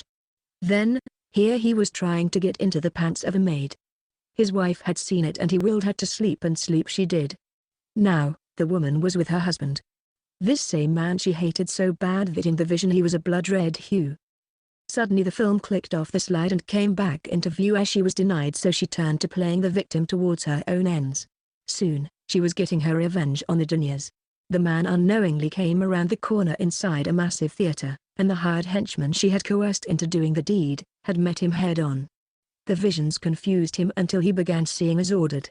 Patience was a new form. For, the doctor had by his design, mingled the essence of two of the strongest holders of Dren 21. The fusion that had sprung up was unpredictable and violent. Later, the teacher was once again dominating the frame. He was being talked to by some of his co-workers and he took it out on the surrounding souls he could draw near. He did this to an abusive degree, so that when the effect from the cause took its turn with his wife, she would at first not be awakened. However, when she did, she died. Now, the scene turned grey and faded to black. Ben? Ben? Kelly was looking directly into his eyes. He had taken a seat, so she went to check on Patience. When she opened the door to the room, it was standing there, waiting. Its head had turned a dark purple and black in some spots. The creature, seeming to be born from the corruptions of evil wills, those that thirst to inflict their own seeping darkness upon others. The act in their jaded minds becoming another's pain, and they try to forget, because pain is only bittersweet when forgotten. 32 The prismatic hues were like nothing Kirsten had ever seen. Walter was facing in the opposite direction. The setting sun's rays not only illuminated all with awe, but in her state, she could still behold the colors of this ether. He moved his arms, as if winding himself up. His blue and gray skin turned black each time it dropped into the shadows. When she got up closer to him, she reached out to touch him and they both vanished. When they appeared, they were in a completely different location. It was her street, only on the far end. He was just a few paces before her now, walking. "Hey," she said. "We need to talk." He turned but their eyes didn't meet. He just kept going through the gloomy fog as she rode upon the tendrils of flesh. Lifting herself, she was almost close enough to reach him with one of her skin ribbons, and as soon as it touched his shoulder, he vanished once again. However, with the display he soon reappeared from the direction in which she had been walking in. Bumping into his chest, she looked into his face that was lit with the western sun, more yellow than blue. "I have missed you," she said.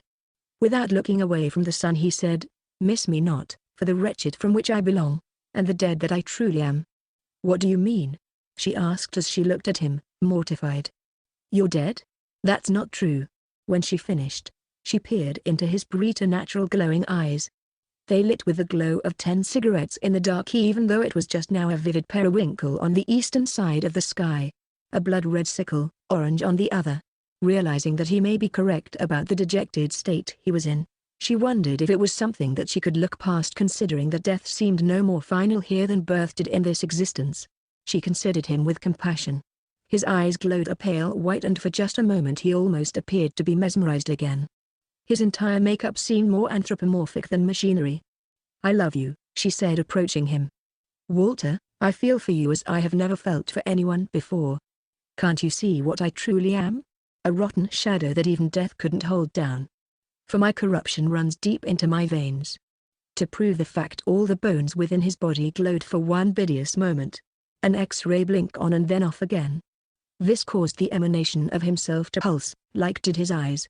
"I am a bad person, Kirsten." When he said her name, it was like music to her ears. "My decisions had, occasionally, caused many people to get hurt, and for that I live, and have lived in a state of purgatory, in melancholia. A Luciform.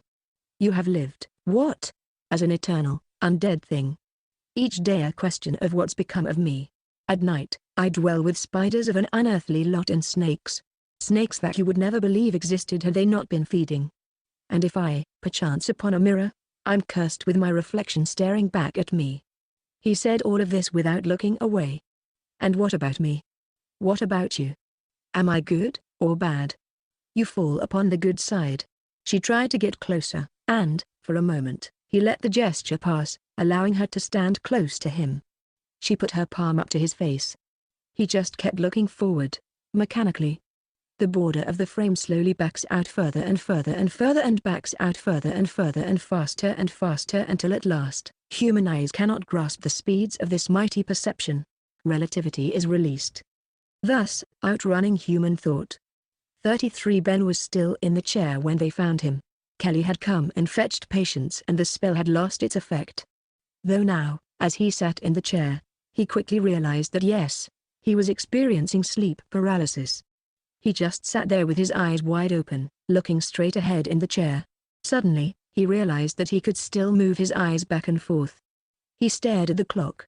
Tick-tock, tick-tock, and as a result, the glass itself shattered with one slow pop, and all at once there was a crack, and the glass began spiderwebbing across the glass.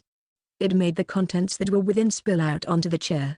The next thing Ben knew was the atoms began to coalesce and gathered him within their tight particles. He became more of himself as he manifested. Smoke vapors swirled, being spent up in a torrent, and spiraling they wound right out of material existence. Here he was, with Jason, his old roommate. They were making a deal. The man in the chair with the gold necklace with a cross on it asked him where they had gotten the merchandise. Jason was giving him the gist of it, and then that same dense smoke came through and pushed time to when they were leaving. He and Jason separated, and that's when the van pulled up. 4 gangsters jumped out and grabbed him, throwing him unceremoniously inside. They were calling him by a different name. Victor, they kept saying. It took about 25 minutes to get to the place. Without warning they began to assault him on the way. One backhanded him.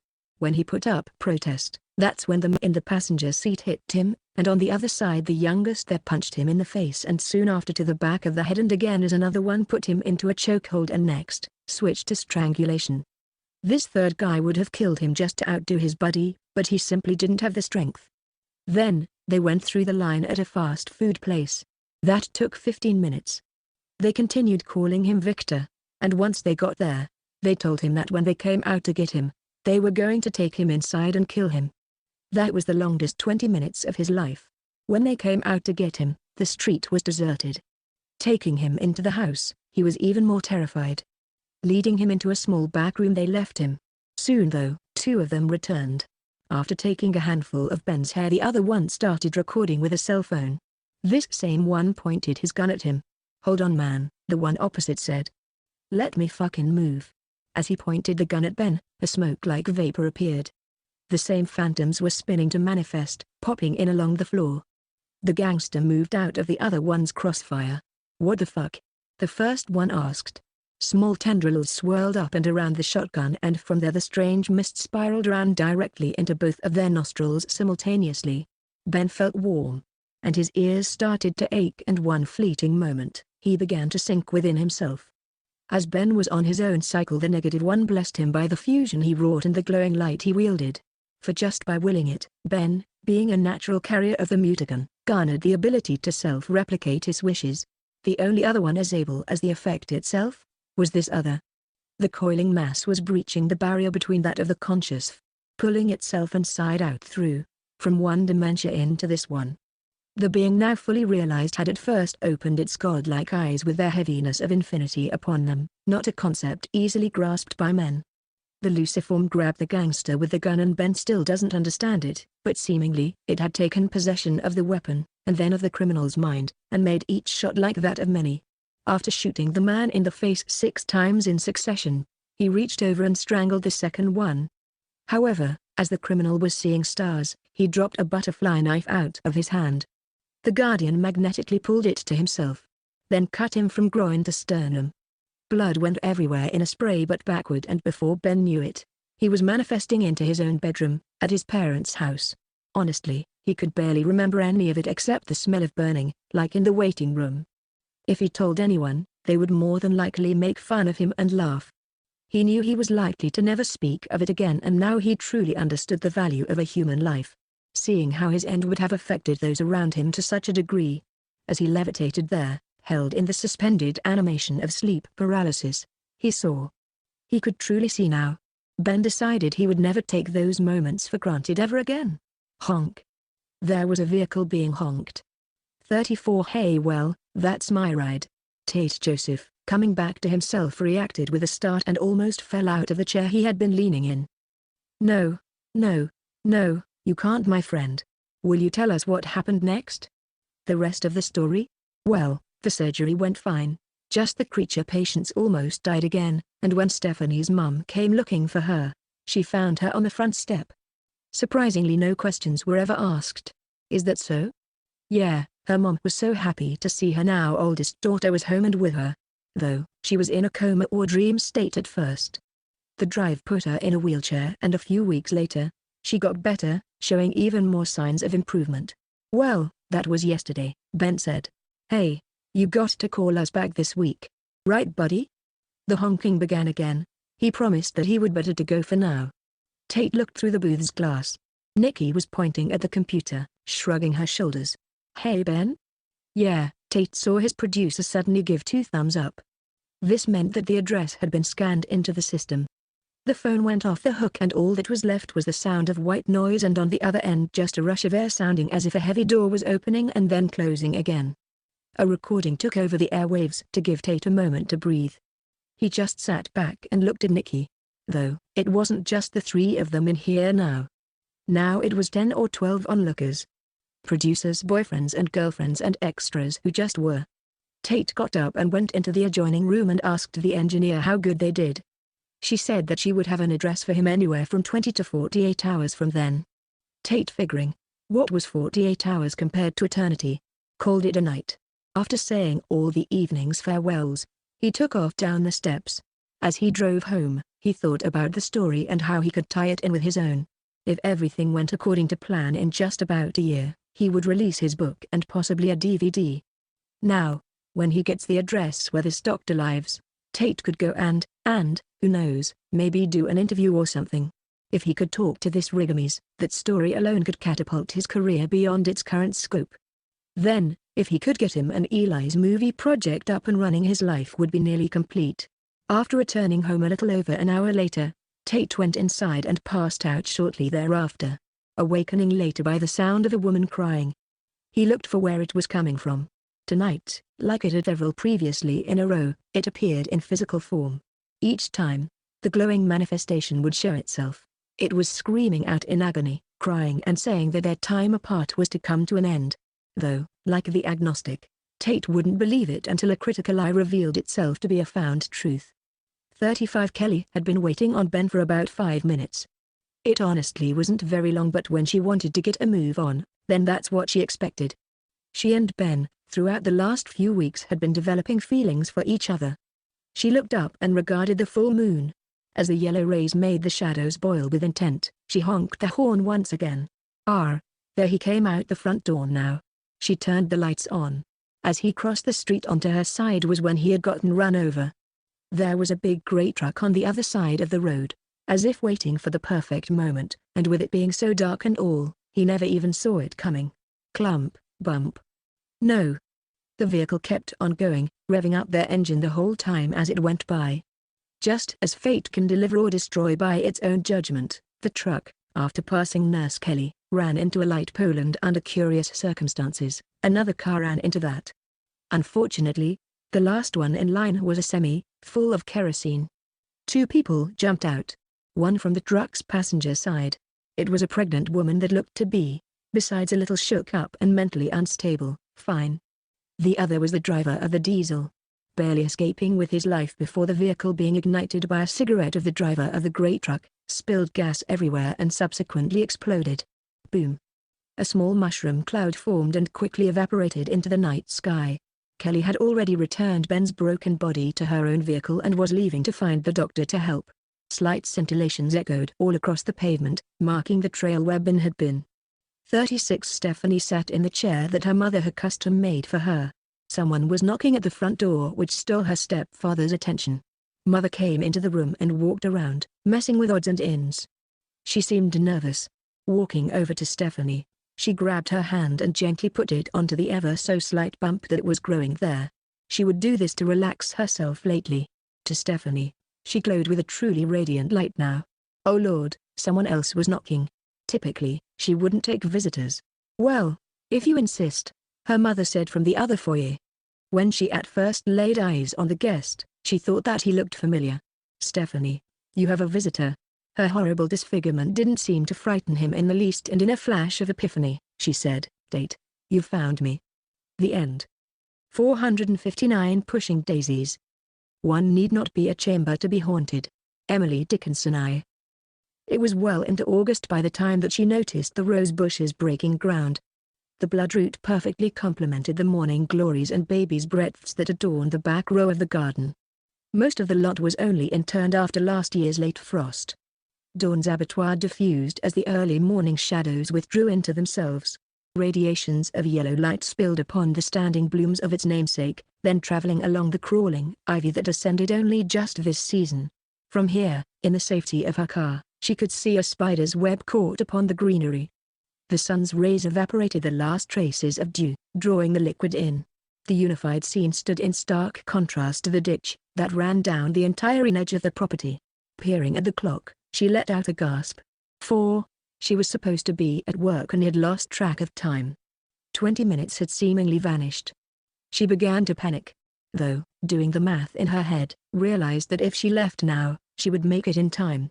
Jessica Floyd, Jessie to her friends, took a deep breath and gazed upon the garden and her home, where, after all those years of being locked away, she had found herself again. Lighting a cigarette, she looked from the flowers to the ditch and to the 15 months' worth of memories and backed out of the driveway. There was a moving truck in front of the neighboring trailer. A man with a goatee and ponytail jumped out. Thinking back to her own first day of moving into the trailer court, she couldn't blame him for not noticing her. She had been beyond stressed. Dale was letting his dog Puma out. The canine was giving its owner hell as usual. Puma abhorred to be put on that damn chain. Jessie abhorred chains as well, especially hers. He waved, and she gave him a smile. Approaching the exit to the park, she hit her blinker. Turning right onto Lake Drive, Jessie immediately had to pull over as 2 police cruisers came past with sirens blaring. As they went by, the wake shook Jessie's own vehicle from side to side. When they made their descent around the opposite bend, she chucked her smoke out the window. Taking a breath, she focused on putting the car into motion. Slowly exhaling, she pulled out onto Lake Drive and departed onto Highway 162. Reflected in her rearview mirror, loomed the ominous landscape. She lit another smoke as she came up to the lights. Her mind started to drift. As she peered at a curious patch of cumuli, she wondered as to why she had so much anxiety today. Things in her life seemed to have calmed down in the last few months, including Kevin. Even he moved on, and any of Tessa's people seemed to have long since stopped caring what had happened. It wasn't hard for her to feel a victim in it all now. The courts and papers had clearly told the opinions of everyone else.